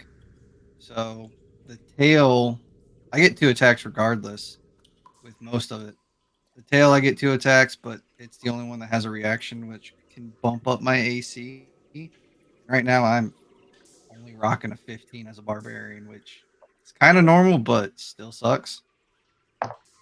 Means I'm going to get hit, and if I'm not raging, I'm going to get Gonna hurt. destroyed. Yeah. I mean, I have 16 AC, and I still feel like, don't get into melee range. Don't touch me. but if I'm gonna be using that Gale Blade, I have to like get over that fear. And I keep forgetting that shit exists. You used the I, gun. I haven't forgotten. I'm like, Oh, that's cool. The recording keeps going. He Yeah. is I'm back. alive. Sorry, my brother knocked it out of the wall. yeah, we were talking a lot of shit. Probably. Fuck you. He lifts too much. Yeah, you can't leave us alone. That's on me, you know. So I completely deserve that. So while you're gone, we said we're going to attack this group of people and kill them instantly. Can you call lightning down here? yeah. You're gonna fuck this guy up. Is that what you're? Yeah, yeah. While you were gone, I found a rune powder barrel. I'm just gonna use that real quick. And I noticed on the map there's a rune. Yeah. You can't slip that by me. All right. Kate's playing. Braden is back in 15. So Venley, I don't know when I cut out exactly because it takes a minute for my computer to catch up to it. Arm was back. You were describing the Black Knight guy. Yeah. Full visor, I think was the last phrase. Yeah. He has a big chunky helmet on. It's like very geometric in shape. Like this sort of pitch black. If it wasn't for your vision, your devil sight, he would just like blend in perfectly to the pitch black space of this cave. As he gets a little bit closer, you can see he has like a very big sword on his back that looks like it's carved out of like one big chunk of black stone. He has chains in his hand, like just a bundle of them that run off into 4 separate chains, and tied to those chains are, calling them dogs doesn't seem right. It's a fleshy abomination. It looks like some sort of flesh crafted hound. You can see where like the legs are oddly bent. Meat is kind of like pulled from part of the body down to make like this kind of like thicker head. The jaw has been like distorted. At one point, it was a human, but it is no longer, or some sort of humanoid shape anyway. And he kind of walks into the room. He gets probably to, you guys are like up above here. Obviously, like this map isn't currently. I'm gonna just kill everyone.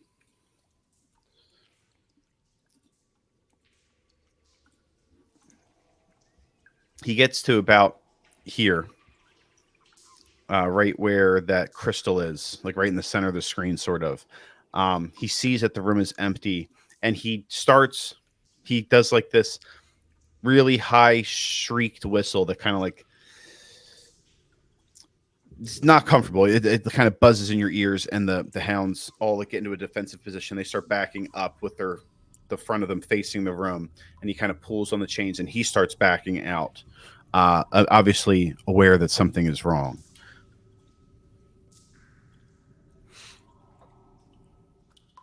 I'm gonna whisper it to Zergo. This guy, these weird, not dogs.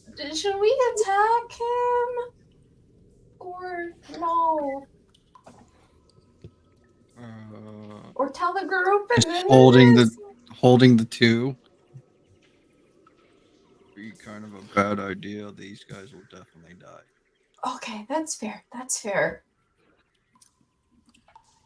I wanted to give you guys the opportunity to release whatever hellish plan that you had devised.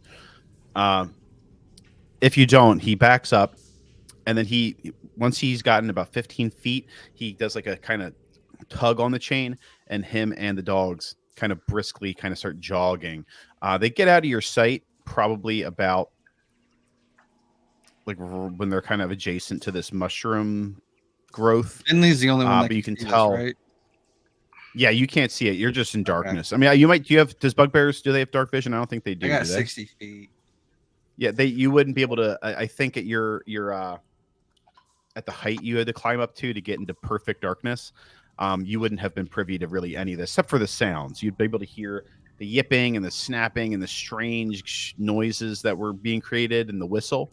But you wouldn't have been able to actually see anything. But Venli, you have enough dark vision where you'd lose them at about that mushroom, and you could tell that they were going in like you could, from your position, it's hard to tell how many paths there are and stuff. Like you can't actually, your character can't see this map. On a meta level, you'd be able to know that they went this way to the left.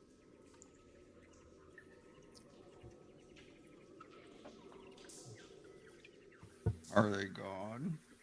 I don't hear them. Well, I think I would like wait a little bit just to see if we hear anything coming back this way, and then. Really? Are the puppies gone?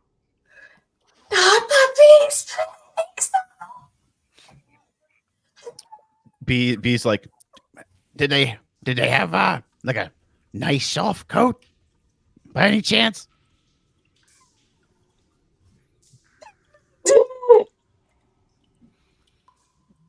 They had a flesh coat. Hey, leather. They look on the bright side. And you guys, they do recede, and you eventually stop hearing the barking.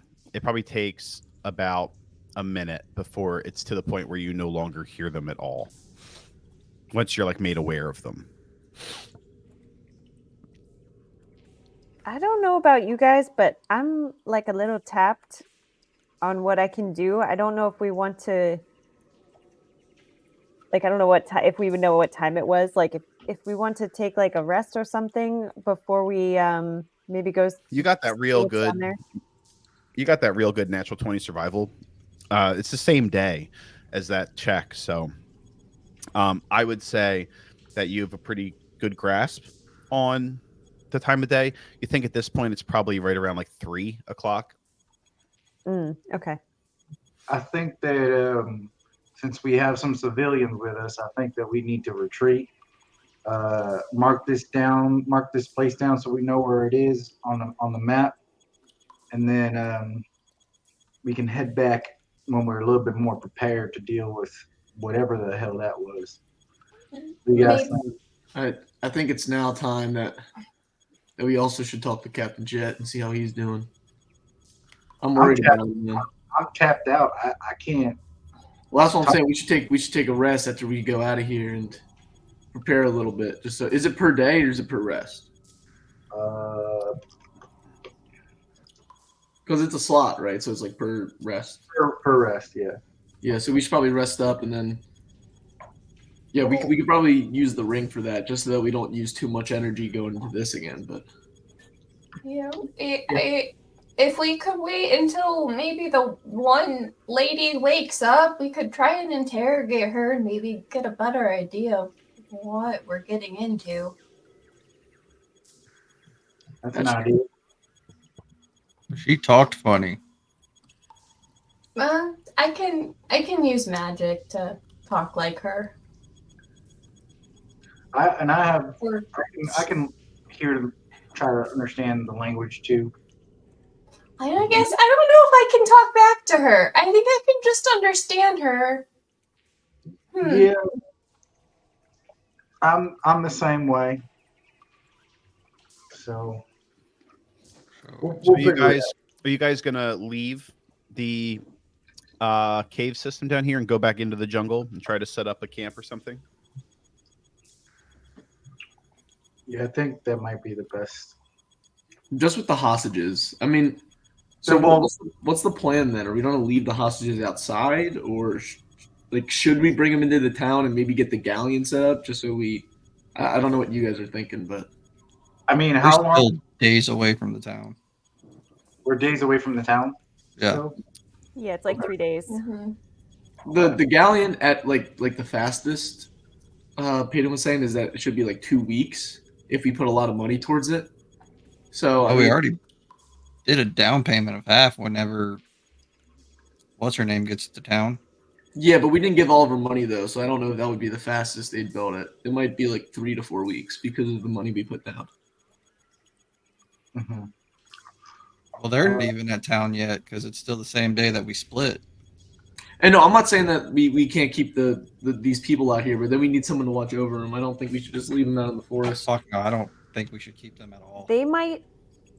Yeah, the only thing I was thinking with them is maybe they have some knowledge, unless they were like totally zonked out by the dominate spells, and maybe they don't remember anything. But maybe they know something that might help us. But yeah, we can't leave them just weak and. I mean, we can go find campment or make a camp outside in the jungle, and then when Yeah. they come to, you smart ones talk to them. But taking them with us and here, Well, no, that's what I'm saying. Like, but also, can we just leave them out in the jungle? I mean, we gotta see like what animals are out there and stuff too. Like, can We- I mean, I you can know- easily equip them with shit. I am a walking Walmart of weaponry. I know, but if they're level 1, like it doesn't really change. Well, Balin, we learned You can get tapped cast and you're dead. sending. He can cast sending and send a message to our party members that went ahead and say, "What's up, bitches?" and get them. Me and Bob are like, B's like, I don't like it, but we could go with them, but I'd prefer. I'll be honest, I don't really care. I'd prefer to stay here. I want to. Yeah, I've got a lot of nice clothes. How about this, B? How about this? We'll give you a lot more of like the money we have, and you could put this down to for getting the ship faster rebuilt. You could take a couple cold pieces, just get a couple drinks, or buy another coat or something. But just don't spend too much because this ship is very important. Instead of a couple gold, how about you give me 15 silver pieces? 20 copper. You got yourself a deal. Yeah, I love this guy. I'll give him the 20 copper. And yeah, there we go. And well, then okay, how much gold should we give him? Because we do have a lot of gems left that I think we haven't gave him yet. And I still also have 250 gold I could give him for the ship. To B and Bob? Well, I want them to give it to Violetta. That's scary. I wouldn't do it. How about okay, I don't even know if we should give them to the people that are going to or Well, Violetta's trustworthy, but I don't know about being Bob. I'm just trying to think of a way. They Okay, don't- one thing we could do. B and Bob are chaotic evil. Like they are like not good people. One thing we could do, we could get like a little like thing to open and close, and I can put like a little lock on it so that they can't open it. And then maybe Violetta can figure it out or something once we get there. But I don't know. Yeah, we got to figure out a way to get them a little bit more money if you want the ship to be built faster, though. Well, we have 3,750 to go just to pay for shit. Yeah, we still have to make some money, right? Like we don't have it all. Well, it depends if we use all of our gems. I think, right? Like we didn't use. That's up to you because you're the one that wants to hold on to them. I just wanted to hold on to a couple of the 100 ones, but like if we sell most of them, I mean, I can just keep like 5, and I think. Do you need the 100? Is that a spell component? It's for the homunculus servant. Yeah, I need to have a gem that's like 100 gold worth. Gotcha. Okay, I was gonna say they're not they aren't the Arcanium. This is they're like just a regular gem. I just wanted to make sure you were aware of that. Yeah. All right, so Let's make camp. Tie up the one that was the cultist, and we'll see what happens after a long rest. We'll take turns. I can ritual cast a tiny hut. I'm just gonna need like a minute to do it. You guys exit the cave system. You go back out to the surface. It takes you about probably 25 minutes to get back all the way up to the surface. As you get back to the surface, the undead laborers that are out there, again, they don't interact with you. It looks like they're like at the end of their programmed workday. They are like now collecting whatever they had managed to procure, and they're putting it into bags. And you see that as you even leave, you probably pass by 1 or 2 undead laborers that just shuffle past you with a bag. I'm gonna take the bags. Could I look over them and just see if any of them like have a necklace like the other ones that we saw? As you make your way through the whole situation, give me. I think all of you guys can give me a perception check. That's good because I rolled crap. That's a Okay. 5. Whoever 22. gets the highest, I'll give him Flash of Genius, but I got a 19. I got 22. Okay. You get an automatic +4. Bardic inspiration. Anybody needs it? I'll just drop it all. Give her a 30. Let's do it. Why not? Yeah, I got a 26 now. So Hey, 30 does count. Also, Peyton, I don't know if you heard me. I'm grabbing every single bag I see. That's what my perception rolls for. 19. You do manage to get. They're heavy though. I don't know that you'd be able to actually. Zergo, get over here. You can put them into your. You could Give toss a them into hole. your fucking portable hole. I'll You have do a that. bag of holding and a portable hole. The Oh, bag you of don't holding, need the bag of holding, I don't think is gonna work. I think if you keep putting shit in there, it's gonna explode. Well, yeah. But the Yeah. portable hole, I have to check the limitations of the portable hole. I don't think it has. Doesn't have Quite. a weight system, but it has a spatial system. Yeah, I don't think the portable hole has portable holes. I think just a better bag of holding, really. Except you can't breathe when you go inside of there to get your shit. So there's like downsides. But you can toss those bags into that portable hole. That's fine. Yeah, I'll do that. And is it the same type of gems? Because I remember you said it was purple and what was the other type of gems? It was purple. They're purple, and I believe they're supposed to be purple and blue.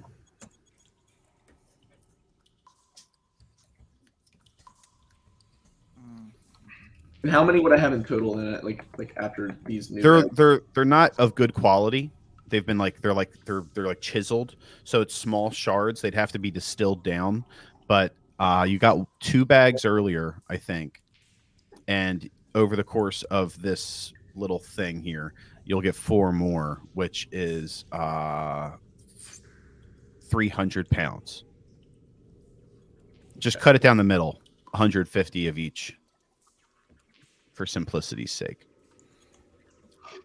On the 26 perception for Soleil, there are people amongst these undead laborers who are wearing the necklace. There's a lot of them, especially once you get to the surface. There aren't any in the tunnel system. You just pass by undead laborers. You take a bag from them.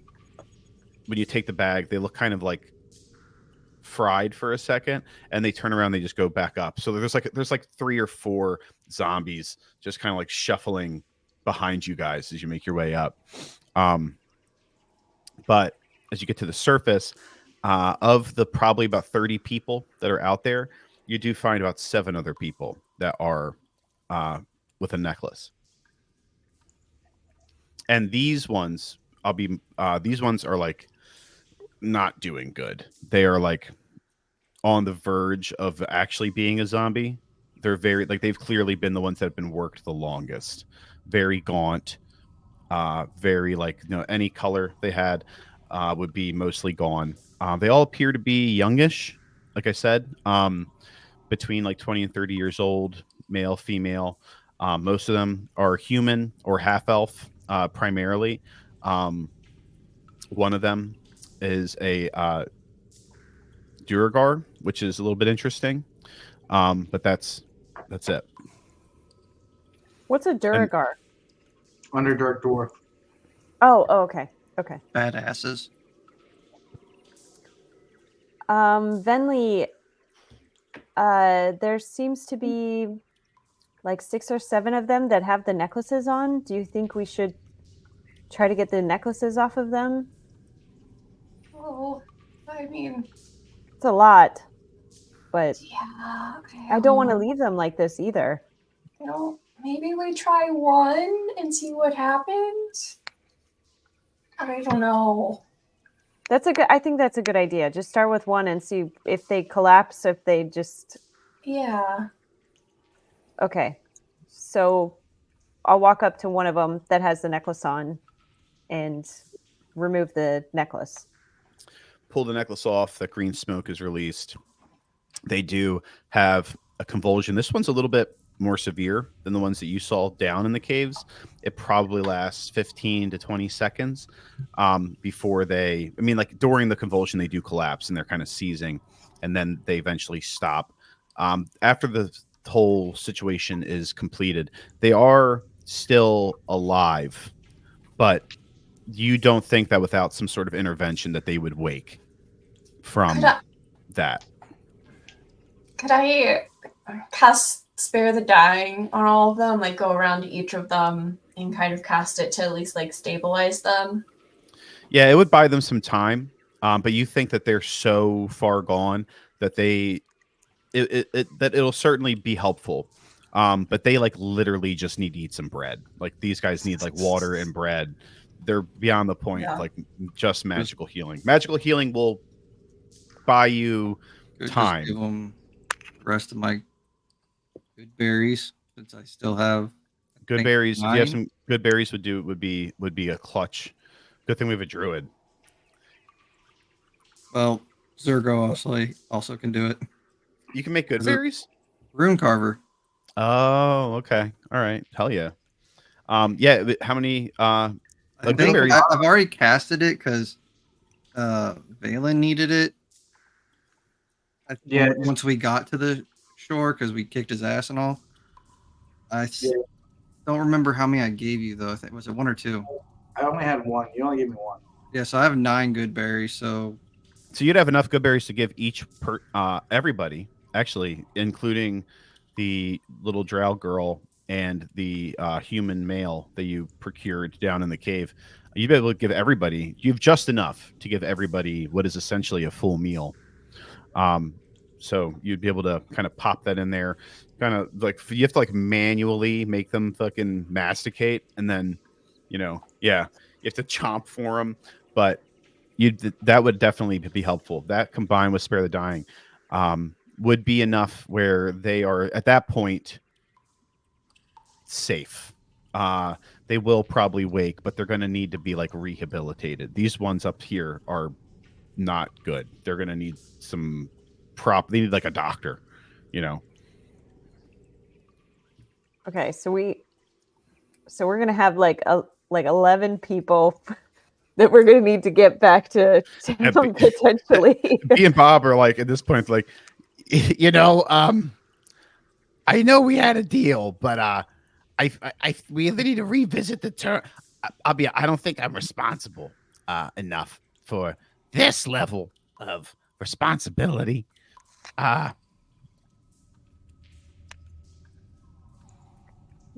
that seems tricky.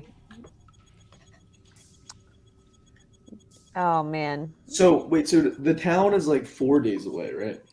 It's 3. You traveled about a half day, and there's still enough time in this day where you could probably get about a half day travel. It might be tough with all the people that you now have in this little conga line, but I think you could still get about a half day travel. So you were essentially you're 3.5 days out, depending on how you decide to go about it. Because like we could technically like go to town, come back, and then still have time to like do stuff here, and then come back, and then the ship should be like almost built. If nothing crazy happened, obviously with the timeline, or if we didn't stay at this place for like another like 5 days or 6 days. Or Valen, depending on how far the rest of the crew got, Valen could do sending and see how far they got. Like if they only got a half day, maybe they could come back and get the rest of the people, or we just go to town with them. I mean, whatever you guys think. Yeah, I get you. Because like we do also have to like it depends. Because I definitely think we should at least take like 1 day or like at least one rest. Because we do have to send one sending to my brother, and I do think we should also send a sending to Jet too. Because the fact that we can now talk to Jet is pretty crazy. You just really want to talk to Jet. That's all it is. Well, like I mean, we haven't talked to him since the whole. It's like, is he still with the crazy guy? Like, is he still with? Oh, I forgot his name, but.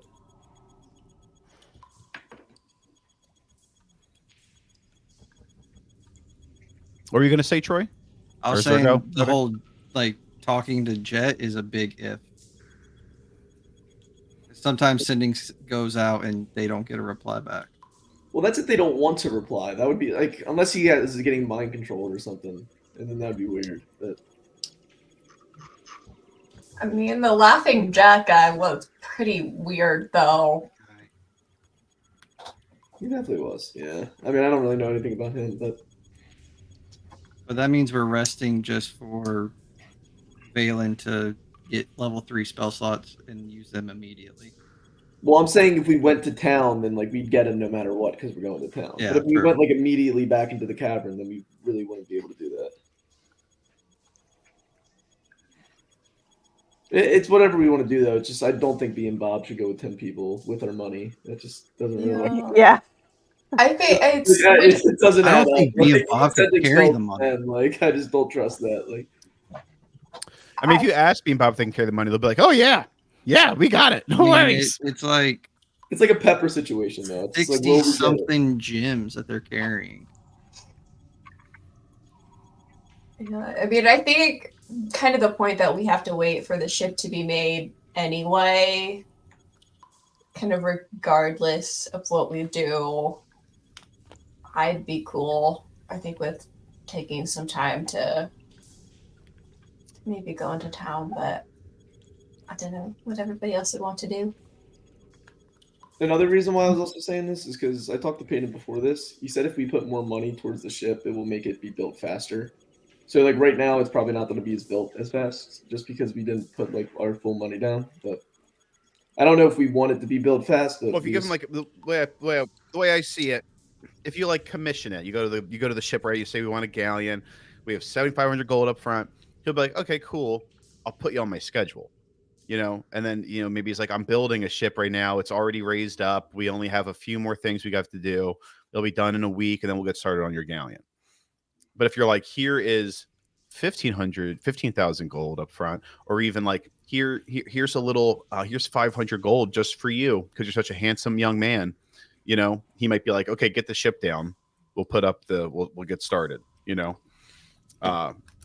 So it just depends on, and that's the persuasion comes into, there's a bunch of different factors, but the more gold you give them, certainly you can grease the wheel. yeah, that's definitely a Valen thing. Yeah, I'll let Valen do that. I can grease some wheels. Play some music, give him some gold. We'll get him on our side. I'm very persuasive, or I could be very scary, as Soleil has seen. All right, are we gonna rest or what? We're all doing this jibber jabber, and I'm getting tired. Just go to sleep then. All right, I cast Tiny Hut. Do you cast it in the clearing between the rock pillar and the forest, or do you go into the jungle and try to find a place? I go into the jungle a little bit because I don't want to just be in that rock clearing. I feel like it's just like, oh, there they are. Yeah, the rock clearing has there's the waterfalls that cascade out from up high. And there's like a lot of little rivers that have kind of carved into the clearing. And there are these like pools of water that are kind of sporadically placed around it, where the rivers, these little cricks kind of break off into these pools. But it's very open. There's like nowhere to hide. But you can follow, if you go into the jungle, these cricks kind of get bigger. And they create these, there are like areas in the jungle around this thing where there are like small little oases that would make for good camp spots. And they're kind of just sporadically all over the place. And it wouldn't take much to stumble upon one, or Soleil's survival check from previously being able to just, kind of like touch the dirt and lick it, or whatever rabbit people do. And be like, there's a pond over there, I can tell because of the moisture density of this dirt. I think that's canon. That's how she doesn't shove her hands in the dirt. She just like shoves her head just straight into the just shoves her face with the dirt, man. Like an hit. You just see dirt on her face underneath her nose. That seems right. Yeah, that seems right. There's a clearing 2 miles that way. You guys go over there. You cast Tiny Hut. In that time span, the cultist, whoever's carrying her, I'm assuming it's probably Zergo. She wakes up and it's Zergo. At some point, you feel her kind of like, she wakes up and she kind of like jolts, and then she realizes, it seems to you maybe, she jostles and then she like pretends to be out. Um, you can give me a perception check to see if that's the way Zergo reads it, or if he doesn't even really notice that she even. 22 for perception. Yeah. So like you feel her kind of like, when you're asleep and you feel like you're falling and you like, ah, she like does one of those. And then she realizes that she's like being carried through the jungle by a fucking bugbear, and she just like goes limp. Um, and then the other people, the only one who wakes up, whoever is carrying her, it might be Soleil because she's on the broom, is the little drow girl.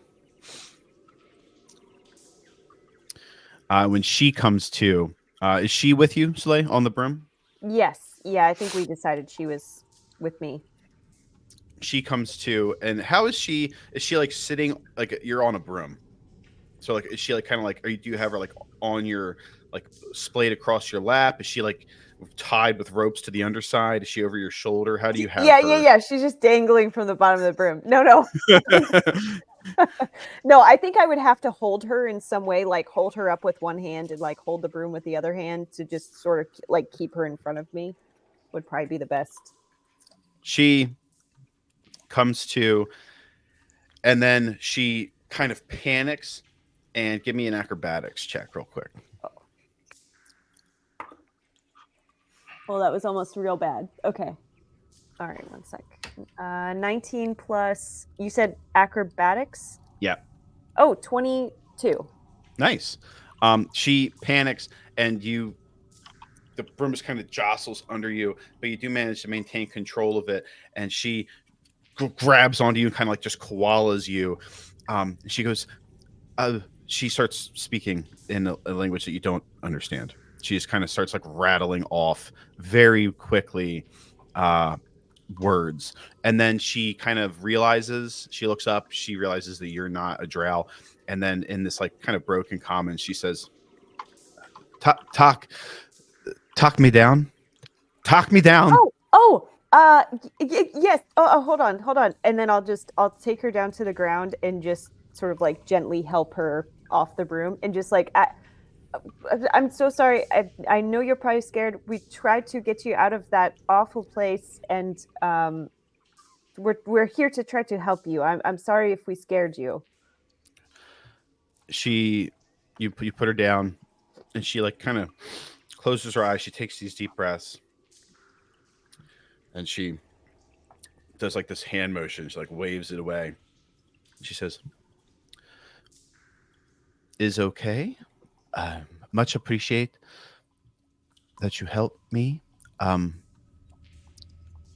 What is your name?" Oh, I'm Soleil. Uh, all of these people are around are super nice. What is your name? My name is Shathar Salinthar of House Salinthar of Chassel Sin. Oh, is that far away from here? Like many miles? She kind of like looks up like she's trying to think of the words. She says, it is not, it is very, very, yes. Okay. Do you have, We're- do you have, do you have food?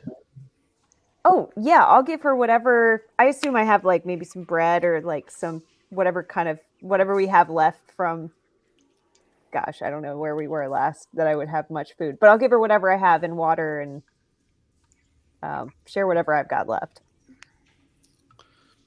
You go to like hand it to her, and I assume it's like, you guys were like on your way to go to camp. You dropped out of the air. You dropped down. Everybody's kind of like waiting. You give it to her probably like in like a cloth wrap or something. She's holding it, and she like awkwardly looks around, and she just wraps it up and says, much appreciate and she like puts it into her dress. She kind of like folds her dress, ties it. She says, "Excused, uh, we go." Well, we're going to rest here. We're going to stay here tonight, and then we're going to get you to safety. But we're going to watch. We're going to make sure you're safe. But we're going to stay here in a little house. Wait, how big's the tiny hut? How many people can it fit? As I'm asking. Everybody, if you just lay on top of each other. If Oh. you do some white people shit, you can fit everybody in there. It's a 10-foot radius dome. So it's a decent size. 9 creatures of medium size can fit inside. Hey, I'm small. I'm small size. Yeah. I don't know how that works, but I can take up less space.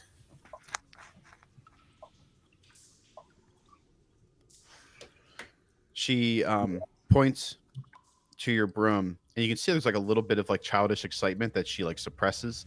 She says, I sit." Well, we can ride it tomorrow. We'll ride it together tomorrow. How about that? Next day. Well, after we sleep. Okay. Okay, And- cool. And then whenever we have the tiny hut, I'll lead her in that direction. You guys walk for probably another 5 minutes or so until you arrive at the camp. She remains very quiet. The person on your back, don't tell me. I thought I lost connection again. I was going to lose my fucking mind. I was going to call Verizon and tell them I'm switching to fucking Virgin Mobile.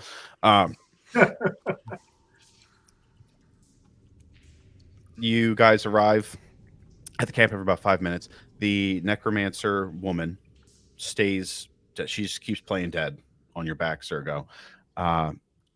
Shathara, she remains very quiet. She just kind of follows at a nice distance behind you. So like she like kind of keeps her hands this very like formal walk behind you, keeping with you. Everybody else, I don't know how you're I'm not even going to worry about it. How you're transporting all these people. You figured it out. I'm not even going to worry about it. I guess like Arlo can probably carry like 3 people. Zergo's probably got necromancer, then like 2 or 3 people. You got long arms. Maybe there's a 4th. I don't know. You guys Put them in got a it. portable hole for 2 minutes. Took them out. Put them back. Yeah, they'll be fine. That's actually like fucked up, but yeah, that would work. And you eventually get there. You set up camp. I don't think the other people would wake up quite yet. Necromancer is not going to voluntarily wake up. And Shathara, she remains very easy to deal with. She will just follow your lead. She sits down and you see that she's like very hungry, and she like moves away from the party and like gets as far away from everybody and like unwraps it and like turns her back and like eats so that nobody can see her. And then that would be pretty much it. And then you guys can do whatever you want to do with all that information.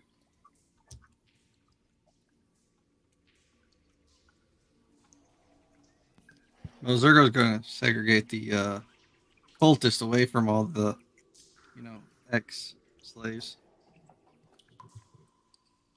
And just like stare at her. You're like, can you tell me about that? Like you like throw her on the ground and just like stand over her, or like prop her up against a tree and you're just like sitting in front of her or something? More or less, yeah. Just waiting for her to like do the whole like peek. Like which one of you is going to break first? Let's see how long. She doesn't last very long. Once you've like pulled her over, you propped her up. She is like sitting there, and after maybe about 2 minutes, she eventually she does a one eye little like half squint look, and you catch her, and just she goes back to she immediately closes her eye and pretends like nothing happened. This one's awake, but she's playing asleep. Should we try to talk to her?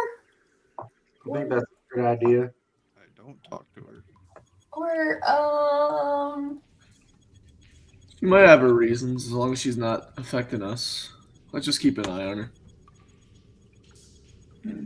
She knows that we know she's alive, but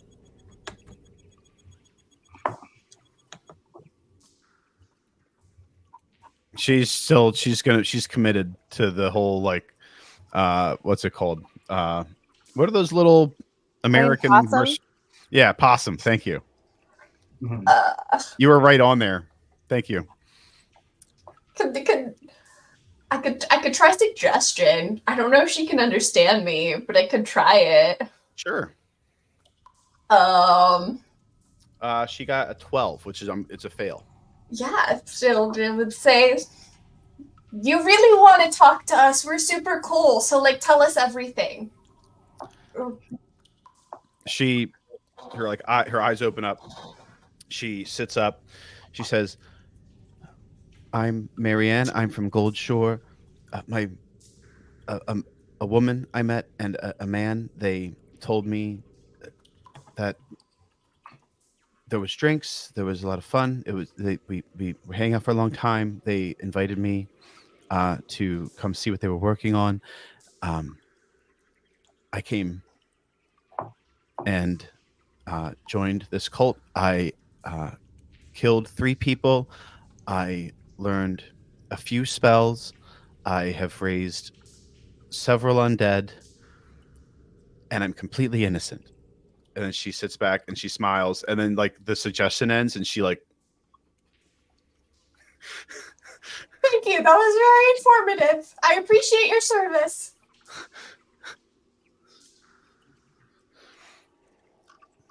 I'm gonna cast counter charm just in case she tries anything. When she realizes and she's looking around, she's like, "I swear it's not as bad as it sounds. I didn't mean to do any of it. Just let me go, and you'll never see me again." Where's Gold Shore? Where is that? I don't. Where are we? I don't know. It's on the other side. It's on the other side of the island. So you're from here. Yes. Born here and raised. Yeah. All right. So then maybe you can tell us a shortcut how to get to Gold Shore.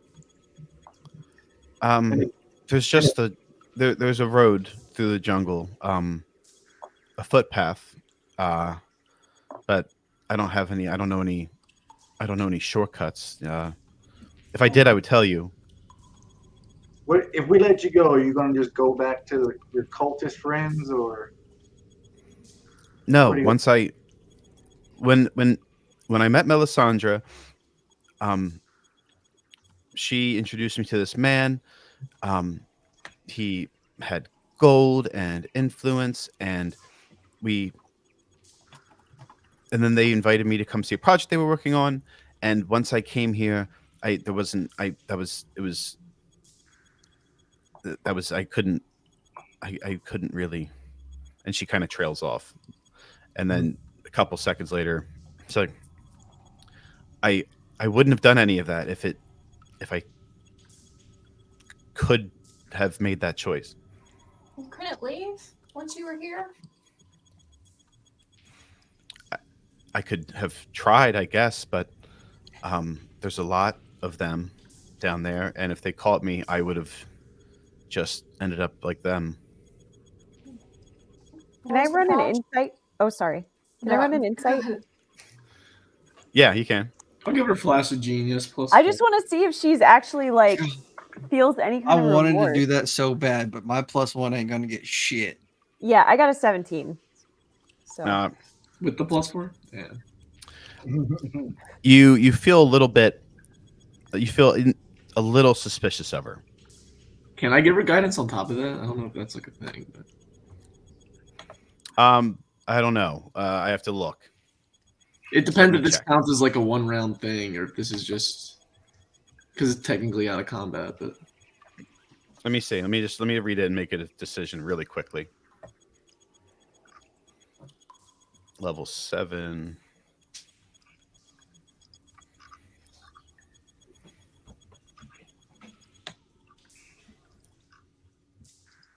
I'm going to say that because Guidance is. Let me see. Let me just check here real quick. I think you could do both, but let me before I shoot myself in the foot and make you like it's an action. So Flash of Genius is a reaction. Guidance is an action. So you could do both. Okay. I gotta still get a 3 or a 4 though. So So I got a 4. that boosts it to a 20, 21, I think. Yeah, I got a 4. 20 21. On a 20, there's something about the story that you can just sense in like her body language, and you just think she's fake. You just don't. There's just something off. Okay, so I'll pull Venley just to the side and whisper to her, like, "Hey, I wouldn't trust what she's telling you. I think she's full of shit. I don't." That's fair. That's fair. I want to see if maybe she'll tell us any more, though. Oh yeah, You go may- do your thing. True. Yeah. Just a little bit. Just you said they showed you a project that they were working on. Like what? What was that project? What is all like? Why were you there? And what does it have to do with acorns? I was gonna wait to ask all that coming question, together. but that is the really important question you have to answer. She like really confused and says, the man that Melisandre introduced me to, I don't really know his name. He was Mr. Shepherd. He told me that he had a lot of money. He was working on like a mining operation. And I was spending time with him and Melisandre over the course of maybe a month or two. And he just invited me. It was just an excursion. It was an adventure. And yeah, it didn't end that way. So Mm-hmm. Yeah, this shepherd. He the one who has those people on leashes. there's a couple pound masters. Shepherd is the one who makes them. Seems like a great guy. Really, 10 out of 10. Yeah. Would you happen to notice any like source of power? Like how was he able to imbue these necklaces with this power that allowed him to control people? Where did he get that power from? Well, I know that him and Melisandre go into the church. There's a temple that they built with the help of some of the Durgar. They used to live in the town, I guess you would call it. I don't know if there's a word for it, but and they were doing something in there. People at my rank weren't allowed in, so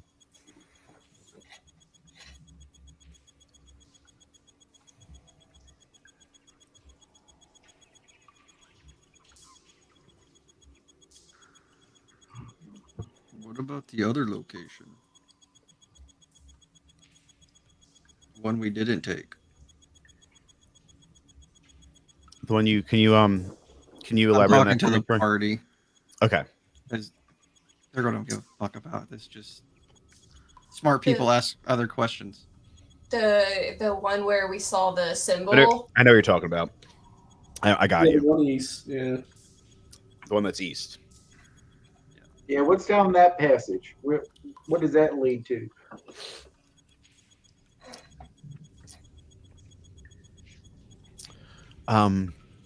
I did when we were on our way to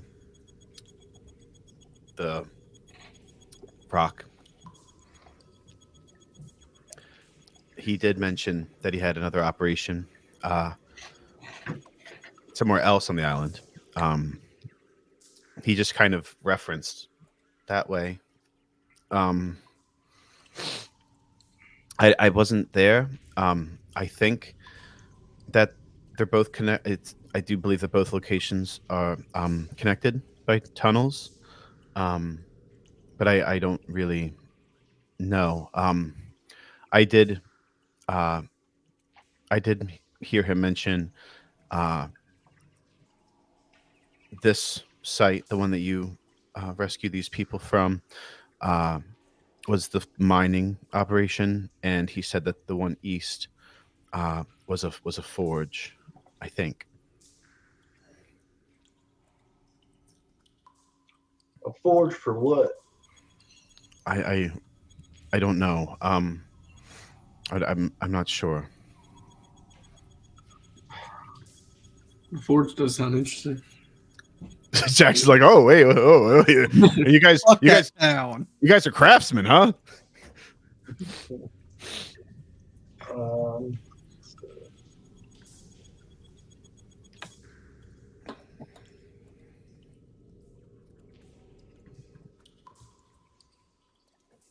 And she did say that it is connected with tunnels. We could go back to the town, come back to the forge, and then sneak attack the mining facility through the tunnels. But Shathara, in the middle of this conversation, she goes, um, um, I know, um,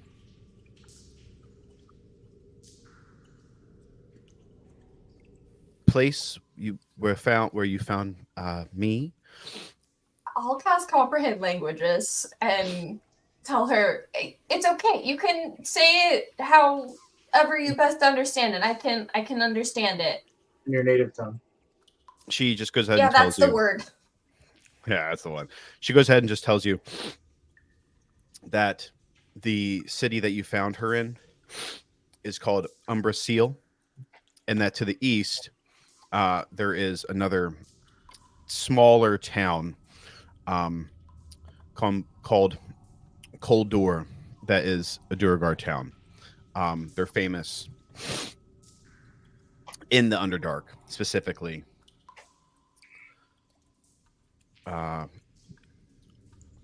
Hold on, where the hell is mine? There it is. They are famous for their work with Shadowstone and Light Rock. They're a famous foraging community. Um, and what she is saying makes sense if they've taken over both locations. Okay, I will relay that.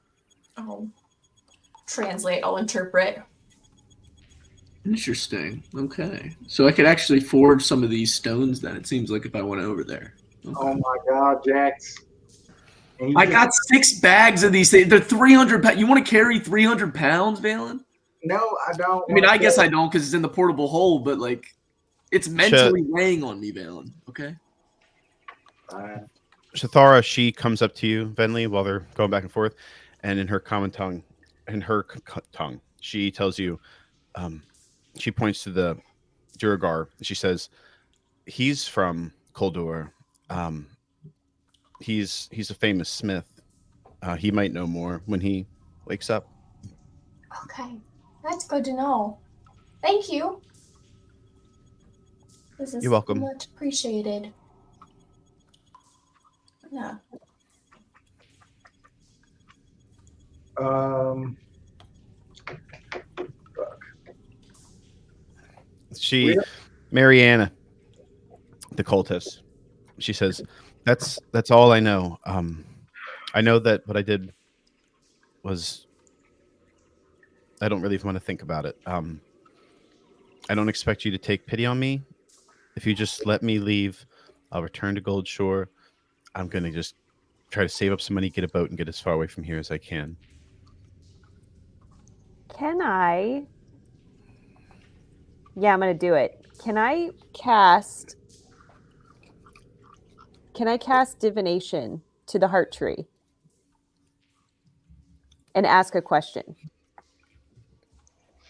Yeah, why not? Let me see. Oh shit.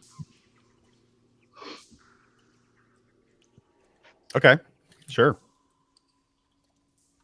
I don't know if I can just like actually speak to the heart tree and not speak out loud because I don't want to say this out loud. You want to? Why don't you want to like- send it to me in Discord, or do you want? You mean like in the world? You don't Yeah, want to say it no, out loud. I would actually like to just send it to you quickly. Okay.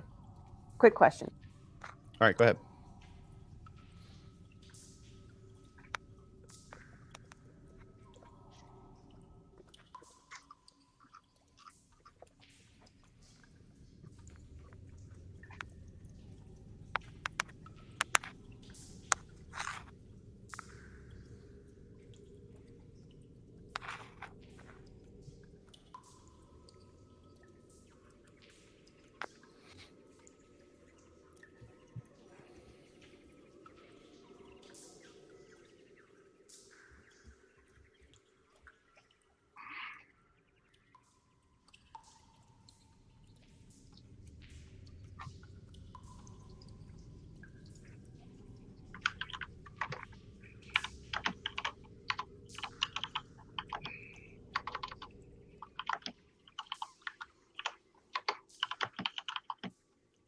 Okie dokie.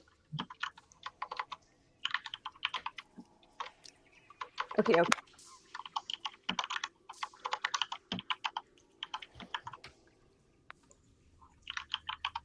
All right. Okay. I'm good. I'm good. Do you do anything with that information immediately? Not immediately. No.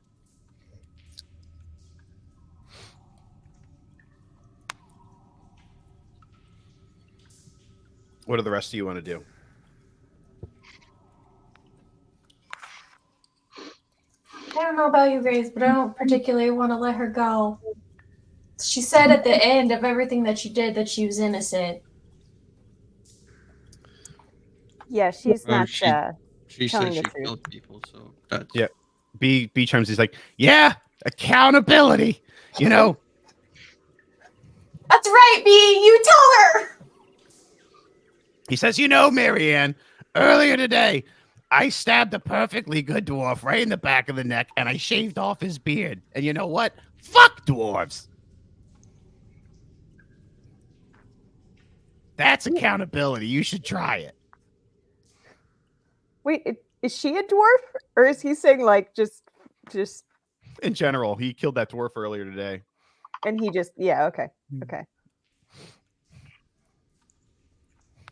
No, we should not let her go. I think she needs to stay here with us for now. Marianne's like, that's fine. I can thank you for not. I'm not saying that I'm innocent. I know that what I did was wrong. I understand. I mean, you did say that you were innocent. You specifically said those words. Like when I made you tell us things, you said you were innocent. I was in a panic. It sounds really bad. I know that. It is really bad. B's like, you slip of the tongue.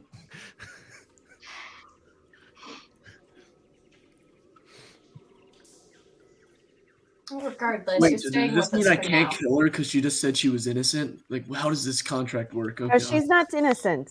She's not innocent. She I thinks But how does it she's work? innocent. She said she was. Like, does it because she said she is? Like, oh But god. she also said she killed 3 people, so I don't.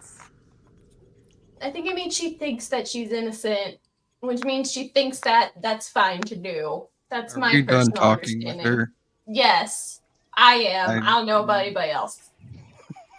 Just knock her out again. Punch her in the face, right in the forehead. Like And her full on head- Fezzik, just top of the dome. top of the dome. She kind of bounces, and then she's just like hits the back of the tree. She has like a Skyrim. Ragdoll physics. I guess we should tie her up just in case she wakes up while we're resting. I got it. Don't skin her. Do not. No, I just wanted to test this. He pulls out a red hair braided rope. Oh my god. What? Is that the beard? No, absolutely not.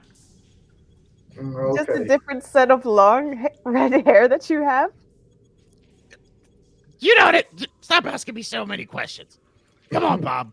You were just supporting accountability, weren't you? I lied. All right, B. Do your thing. Thank you. Read a book on this. He walks over, starts tying her up. Can I do a investigation check to see if it's like a good knot that he's making? Yeah, he gets like the wrists behind the back, and then he ties the wrists to the feet, and then he like middle knots it. And he goes, Perfect hog tie. I rolled a 16. "It's decent enough. All right. You could probably get out of it, but this woman looks like she might have a little bit. She ain't gonna be able to just get out of it while you're all sitting there." All right.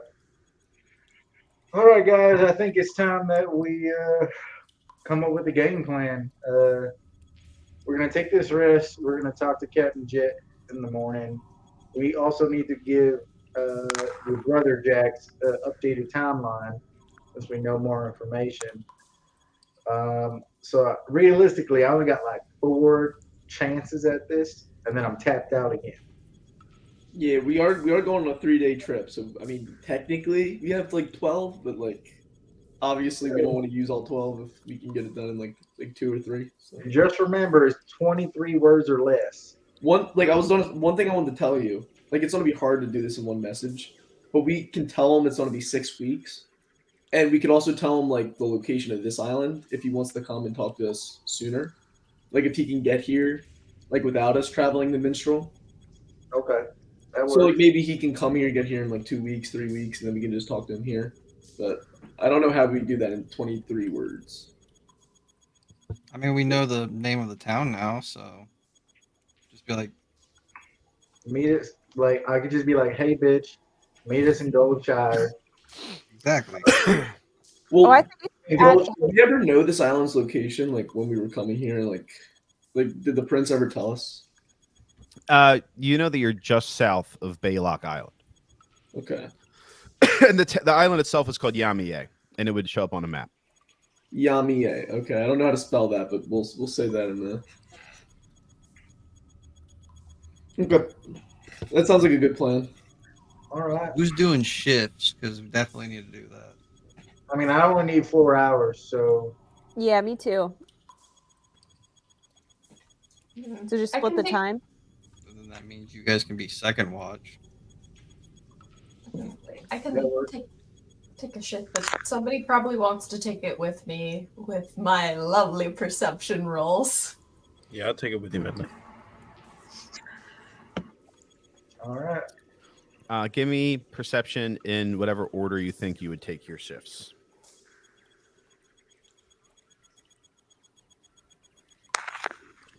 I don't know, I guess we could go first, so that way, if, like, we can make sure Valen can get whatever he needs so he can send the messages. That makes sense. I like that.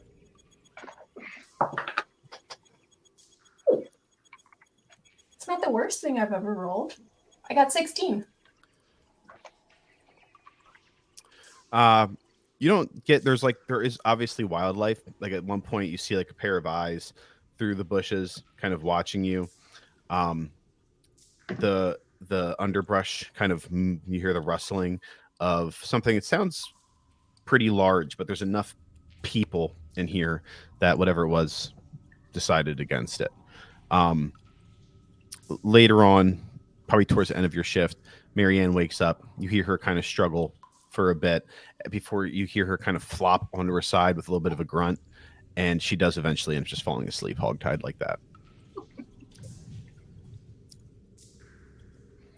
And that'd be it for your shift. All right. So, Lay, I think you should take point. You're, Okay. you're a strong and capable bunny, so I give you Bardic Inspiration 1d8. And then at advantage? Since I'm with Venley, do you want me Yeah. to go next, or are they next? You can give me 1 2 just to see if you get higher and I already rolled in. I got a 22. When the creature comes, when that the eyes come through. You're able to kind of get a little bit closer to it. It is pretty large and it looks like reptilian. It's almost like if a crocodile had longer limbs and was like more agile looking. It's like kind of it's thinner. It's like a wolf mixed with a crocodile, but then like imagine but then the size of a crocodile. So it's like probably 8 or 9 feet long, and it kind of crept up to the thing, peered through the grass. You get a pretty good look at it, and there's clearly some fucked up wildlife out here. That sounds terrifying. B and Bob might have died.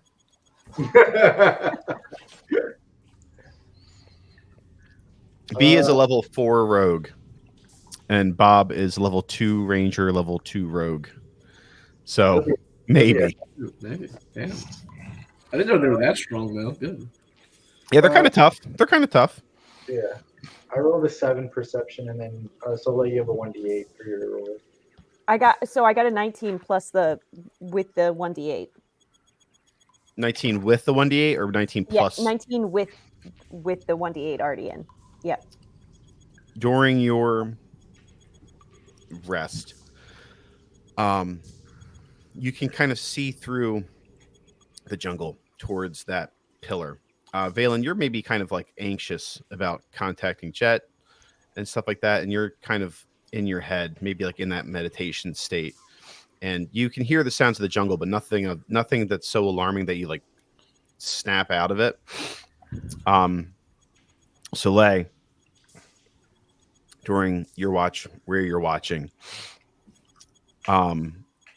you see that most of the people that you've saved, they have started to like move and stuff like that. Like they've kind of shifted.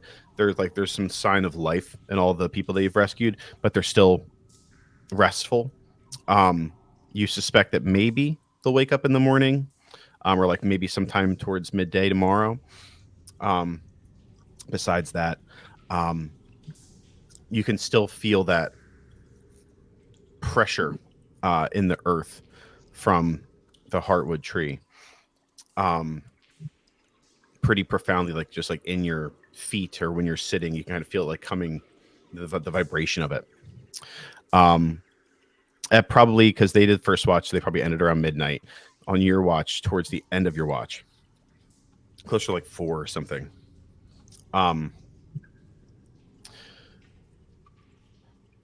You see some like large winged creatures that kind of fly through the jungle. One of them kind of drops down into the camp area.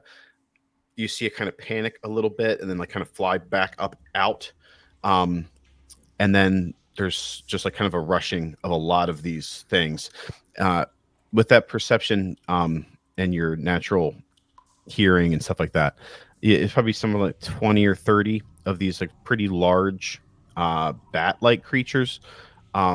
Only thing that sets them apart from like a normal bat is one, they're really big, probably about 8-foot wingspan or so. And they've like kind of they had some really long dangly tails that seem to end in like kind of a hooked barb. Fortunately, they weren't aggressive and they were just kind of, it flew in, it kind of panicked, flew out. But it was probably a little bit of a shock for you, like in the middle of the night, just like right at the end of your shift. This a bunch of birds. So before I guess maybe like as they're making all that noise though, I'm gonna turn to Valen and just say, I talked to the heart tree and I need you to like trust me for a minute. Do you like trust me? We got to pull Marianne's pants down and shove a broom through her stomach.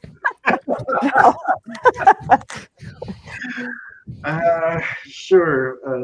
So I trust you. You haven't given me any reason not to. Okay.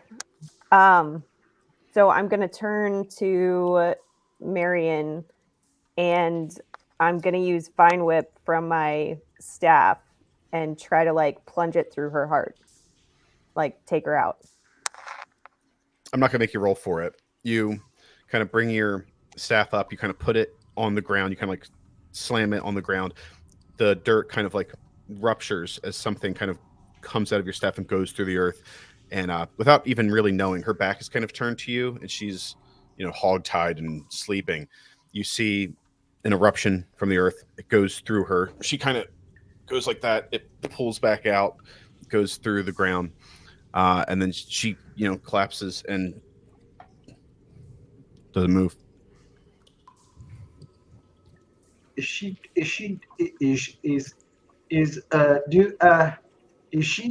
dead? I hope so. I capture her shadow.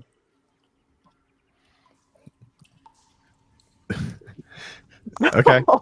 Oh, I don't know. That was good. Oh shit. Oh no. Okay, so I'm going to read it real quick. As a reaction, when a humanoid dies within 30 feet of you, you can capture your shadow until you use it or you finish a long rest. As an action, you can use the shadow to disguise yourself as a dead person for 1 hour or until you use it as a bonus action. While disguised, you gain enough information to pass yourself off as the person. Another creature can detect with the disguise with an insight check versus my deception check, which my deception check is a +8. And I also get a +5 bonus, which makes it a +13. Damn, son, that was badass. Good move. So I'm gonna hold on to that For sure. just in case we go back down there, and I can pass off as Marianne. Hell yeah, dog. Damn it. No. Really well. Okay, cool. Fuck yeah, dude. That was badass. Yeah. So yeah, and I guess the way I describe it is I have a little pouch, and I just kind of like, I don't know, like how would you capture a fucking shadow? It's up to you, DM. Peter Pan this. Well, as of yet, this would still be a power granted by Belias. So I think that because it's the first. It's a College of Whispers bard. Oh, this is College Whisperers Bard. This isn't part of your Warlock powers. No. I think you can flavor however you want them. I don't know how you capture a soul. I would say, I like the irony of this necromantic magic. So like when the heart tree like does this thing, you can see like a little shadow trying to run away from it, like as it's like it's a part of its like soul or whatever. And I just like no, and I play a little quick tune that goes into my guitar. There you go. As you play that tune, this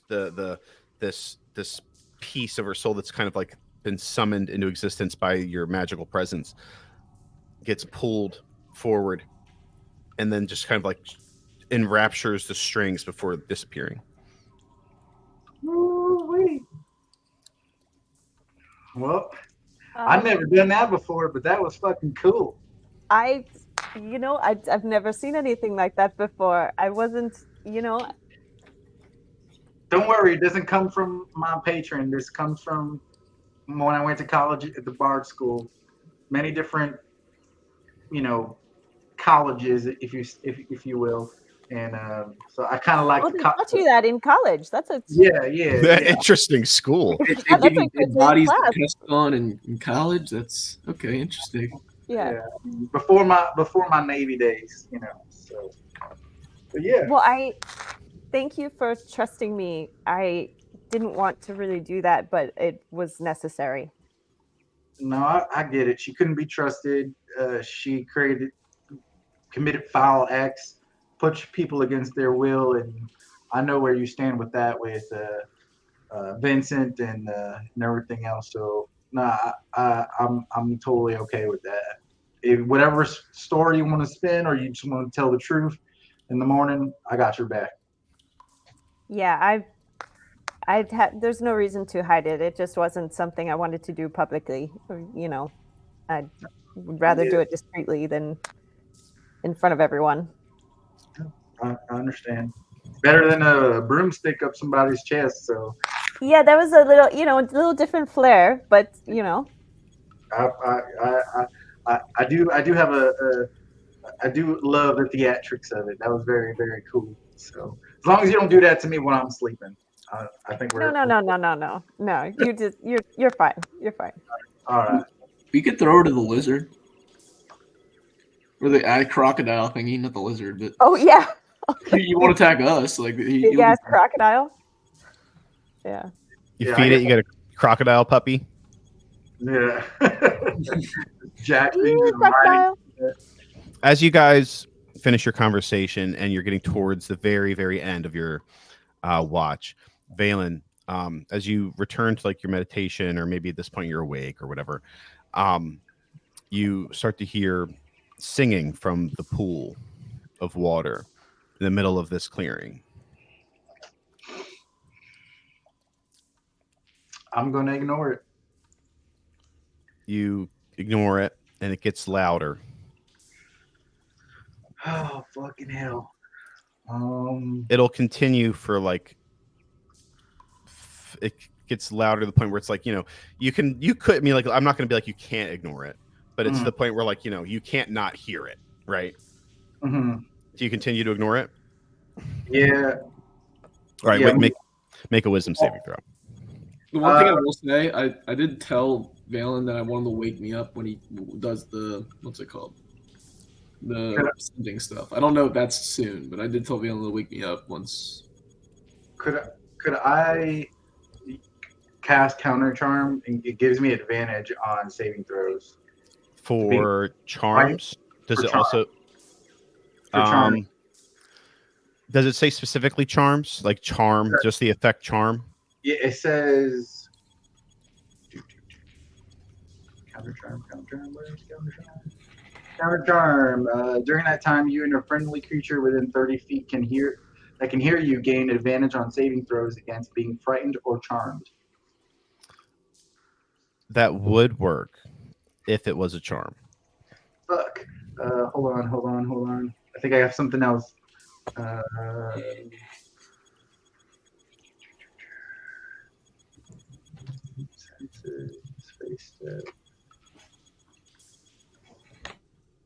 Oh, and then I also have advantage on saving throws to avoid or end the charm condition on myself.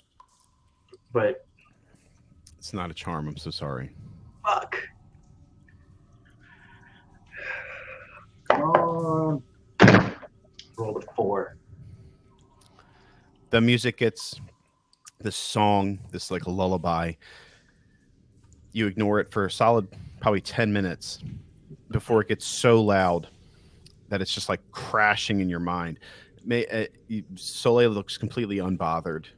And you eventually feel yourself like in a dream state, get up, and you walk into the pool. Fuck. And you are dominated. So I wouldn't have seen this happen. Like, there's nothing I could have. It's not real. Oh, I see. Okay.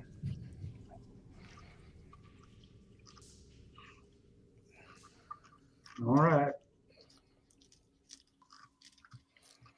And you find yourself submerged into the icy water,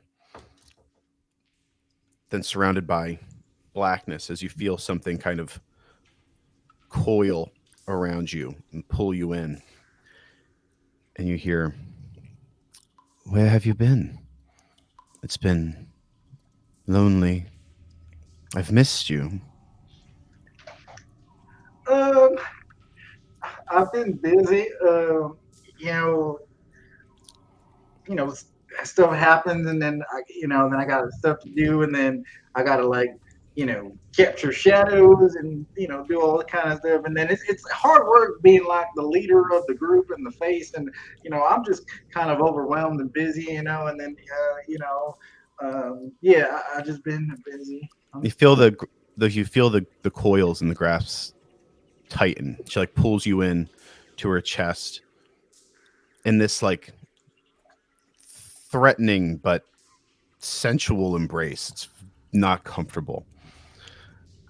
And she says, "You wouldn't lie to me. You seem so stressed." And she like this very large, you can't actually see what's happening, but you feel this very large hand caress your head and like down to your neck, and then kind of squeeze the back of your neck lightly but strongly enough to let you know that they're in control. No, I wouldn't lie. Tell me the truth. Do I have to? She gets like really close. You can like feel her lips on your ear. She says, "Yes." I don't want to do this anymore. I Oh, don't. I don't want to kill innocent people. oh, poor, poor Valen. I'm so sorry. I, I didn't mean to hurt you.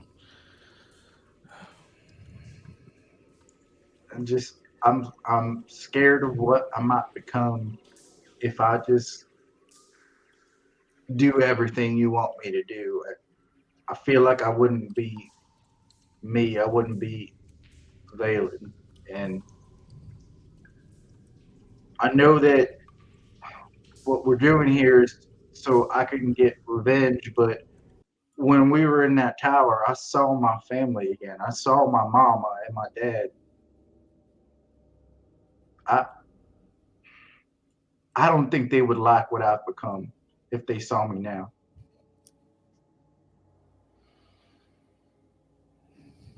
You're a fantastic musician. You're strong. You're handsome. Your father would be very proud of you And I if got you this could see. fake ass mustache. Your mustache is perfect, just as it is. There are no innocent people. There's just people, and sometimes we have to do things that we don't want to do so that we can do the things that we do want to do.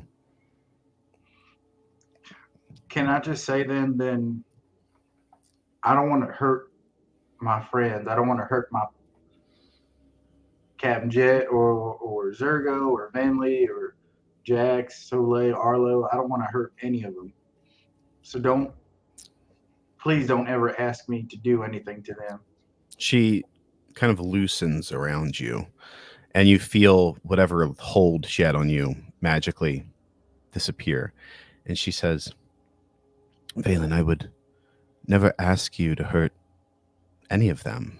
I need you to do what has to be done for your goal. We have to avenge your parents. What happens? I never asked this before, but what happens after I avenge them? What do you want to happen? Can I continue to live or can I continue to exist on this plane? Of course. There's no like dark contract somewhere that you'll just I'm your vessel or some shit. I would never ask you to do that. I just don't want you to be alone. I just want you to be happy. If you say so, I mean, all right. Uh, yeah, I'm sorry I've been distant. I just had a lot on my mind, truly, and that's why I haven't been using the siren's call. I'm sorry that I made you come in here. I'm lonely, and I don't want you to abandon me, and if I wanted you to hurt your friends, I would just make you do it. I haven't done that. Well, I hope it doesn't come to that. It won't. I realize that that may have sound threatening. A little bit.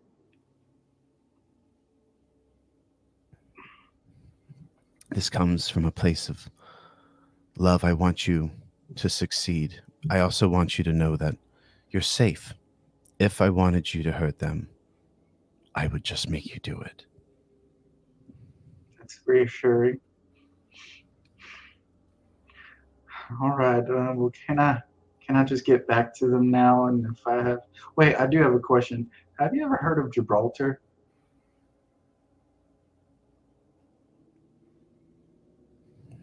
No, the name doesn't ring a bell. Okay, that was worth a shot.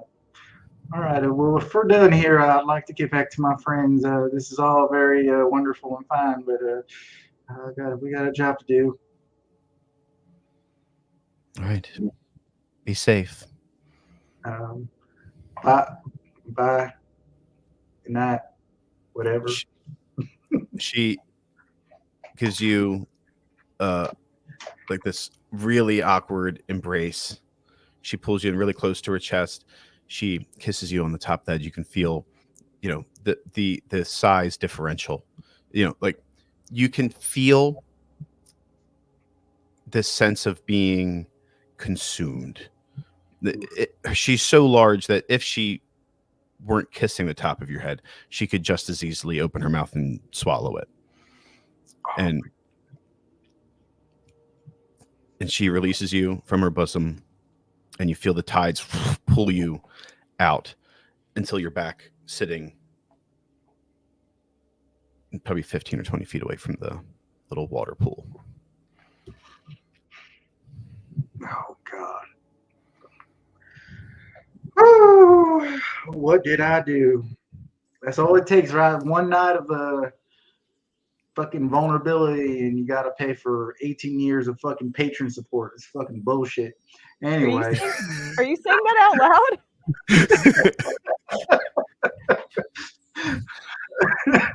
Sort of, yeah. Valen, are you okay? I thought you were like drifting off to sleep. Oh no, I just got a little visit from my patron. We'll talk about it some other time. Are we good? Can we wake everybody up yet, or we still got? I think it's time. Yeah, I think it's time. We can get up. Fantastic. Fucking hell. Yeah, it's probably about 4:00. So it's still night, still late. There is one more watch, which I think was, I think Zergo was going to take the last one. I think. Is that correct or no? Yeah. Do you want to give me? Is it Jax and Zergo, or is it just Zergo? I don't give a shit. Zergo, give me perception. Jax will wake up to do some work or some shit, but he'll watch too.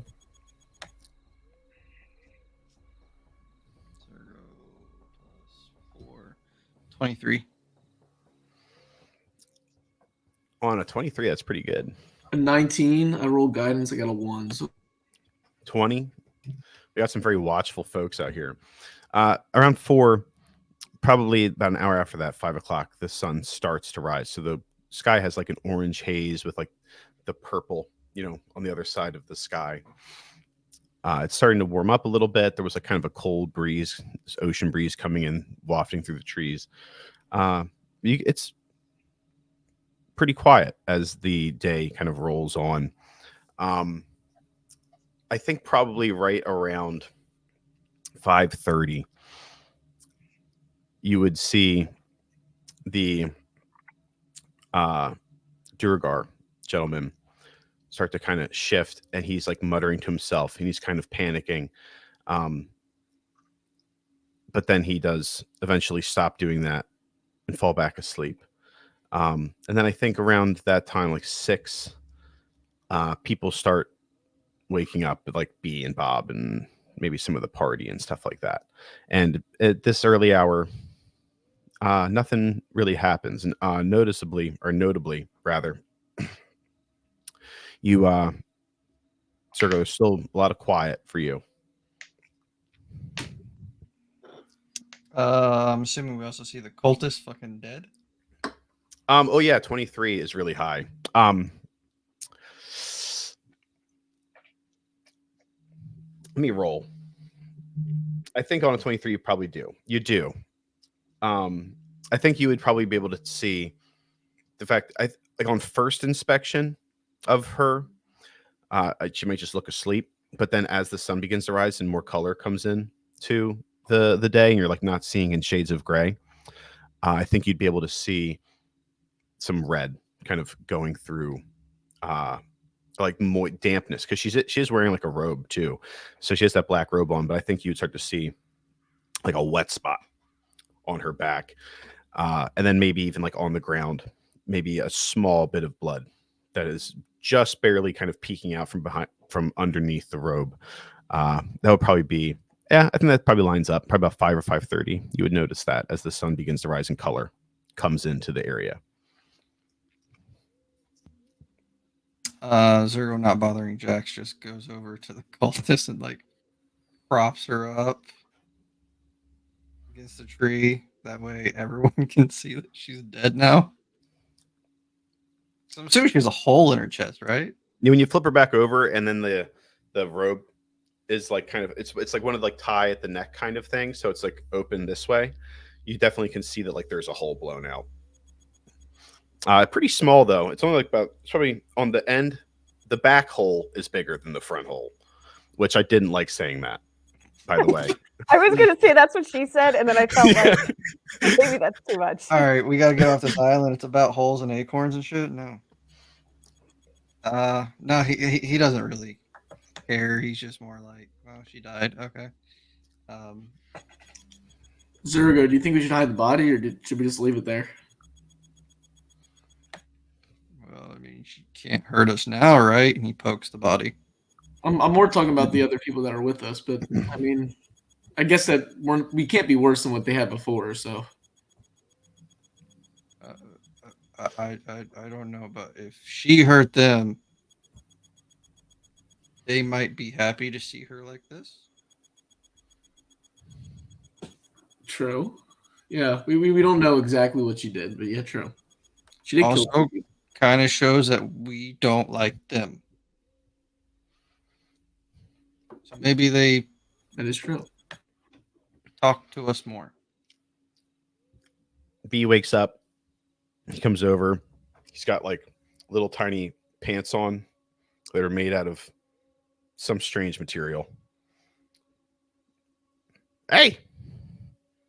Oh, yeah. Had to do it. Points to the body. He's the one that uses the daggers, right? Yeah. How do you make hole small here but big there? Punched right through her. He just puts his hand up to be like, go ahead. Are you sure? I don't want to take responsibility. You punch hand or I crush head. You got a 15. He punches. Bop. Does 1 point of damage. Nah. Yeah, no. I'm just taking it easy. I don't want to break your fingers, Zergo. You're a nice guy. You saved me from that zombie. Oh, yeah. Forgot. He'll into his bag, pull out a really nice looking dagger, and like twirl it to him and catch it and hand it to B. That one's a lot better than the other ones. Oh, yeah. That's really nice. Oh, man. I'll be back in 30 minutes. Thanks, man. I really appreciate it. He now has a +2 dagger, by the way. Yeah, I know. Just to make him a little bit more deadly. I guess Ergo will just take like a perimeter check, see if there's any animals or, God forbid, those fucking things that he heard but didn't see. No. You're probably a solid 15 or so minutes away from the clearing. So like you're not deep in the jungle, but you're far enough away where it's not just like a hop, skip, and a jump. So if you do like a little bit of a perimeter check, you probably hear some rustling, like little animals scurrying through the undergrowth and stuff like that. But no. Okay. And that's where we'll end the session.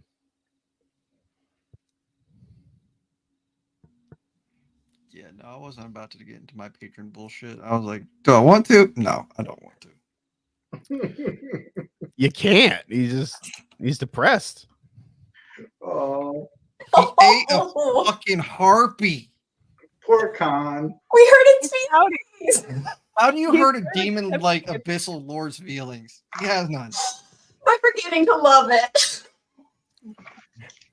I know. I kind of want it back, right? It's kind of like, oh man, now I feel bad. Poor Don't guy. get me wrong, he's probably the dopest rage I got, but Oh man. That was fun. Thank you guys. I did not you. expect Valen's patron to be that big. Yeah, I'm scared. That was like some God of War shit. Yeah. Ooh-wee. Yeah, she's All right. fun. I have a serious question though. Are we gonna go back down into the fucking mines after Valen stole the shadow? Because that is the best way to infiltrate right now that we have. We could. Yeah, I lose it after a long rest, so Yeah. And we're definitely gonna get a long rest from here to What if down. you like actually this time you actually could do B's plan? You can just pretend to be that lady Oh, and we like could. Yeah, we could.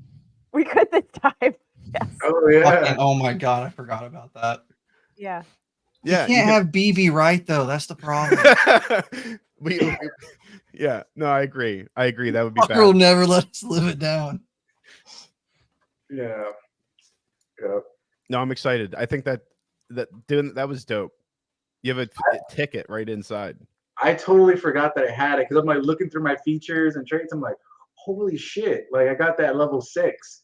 So yeah. I pretty didn't even know that was a thing. I just like I can't believe that Also- worked out that way.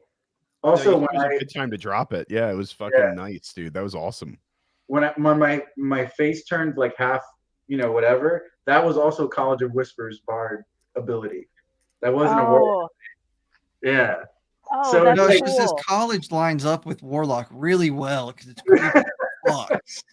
yeah, Whispers Bard is pretty cool. Like they have like a couple of different, What I'm college pretty- should you go to? Because like this world has that college and it's popular. I mean, I don't know. We'll see. I just The threw that extracurricular activities that you're like, yeah, this is cool. in. just steal somebody's shadow. I gotta take my soul stealing class. Yeah. My necromancy 401. Like it's got me thinking about like taking a dip into Rogue, honestly. It is a really nice dip. Like thematically, I think it'd be pretty cool. I've done it the reverse. Okay. Done Rogue into that one.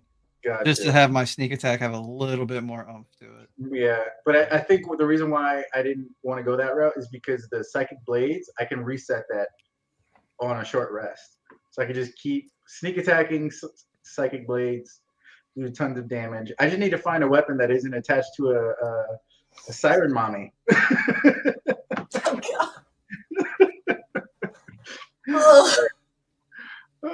Yeah, I'm I found excited out to see. Khan likes poultry, so maybe he likes seafood too. I'm excited to see how it plays out with Siren Mommy. Yeah, I'm nervous. I don't know. Me too, man. She freaks me out. She's like sexy but scary at the same time. I'm like, I don't know if I should be turned on or frightened. Well, you're like literally like between her gigantic boobs. She like pulls you in, and you're like, I don't know what I'm supposed to be feeling right now. Like, Oh, she's like Lady Dimitrex from Resident Evil. Yeah. Oh God. Oh man. All right. yeah, guys. she's a nightmare. It's got. I don't know. You might be fucked. I don't know. I feel like I'm fucked. I got a new character anyway. It's all good. I did too. Once he showed us like that map, how big it is, I was like, oh, I'm making one real quick because Just in case. Fuck. don't know if Sergo's gonna survive this.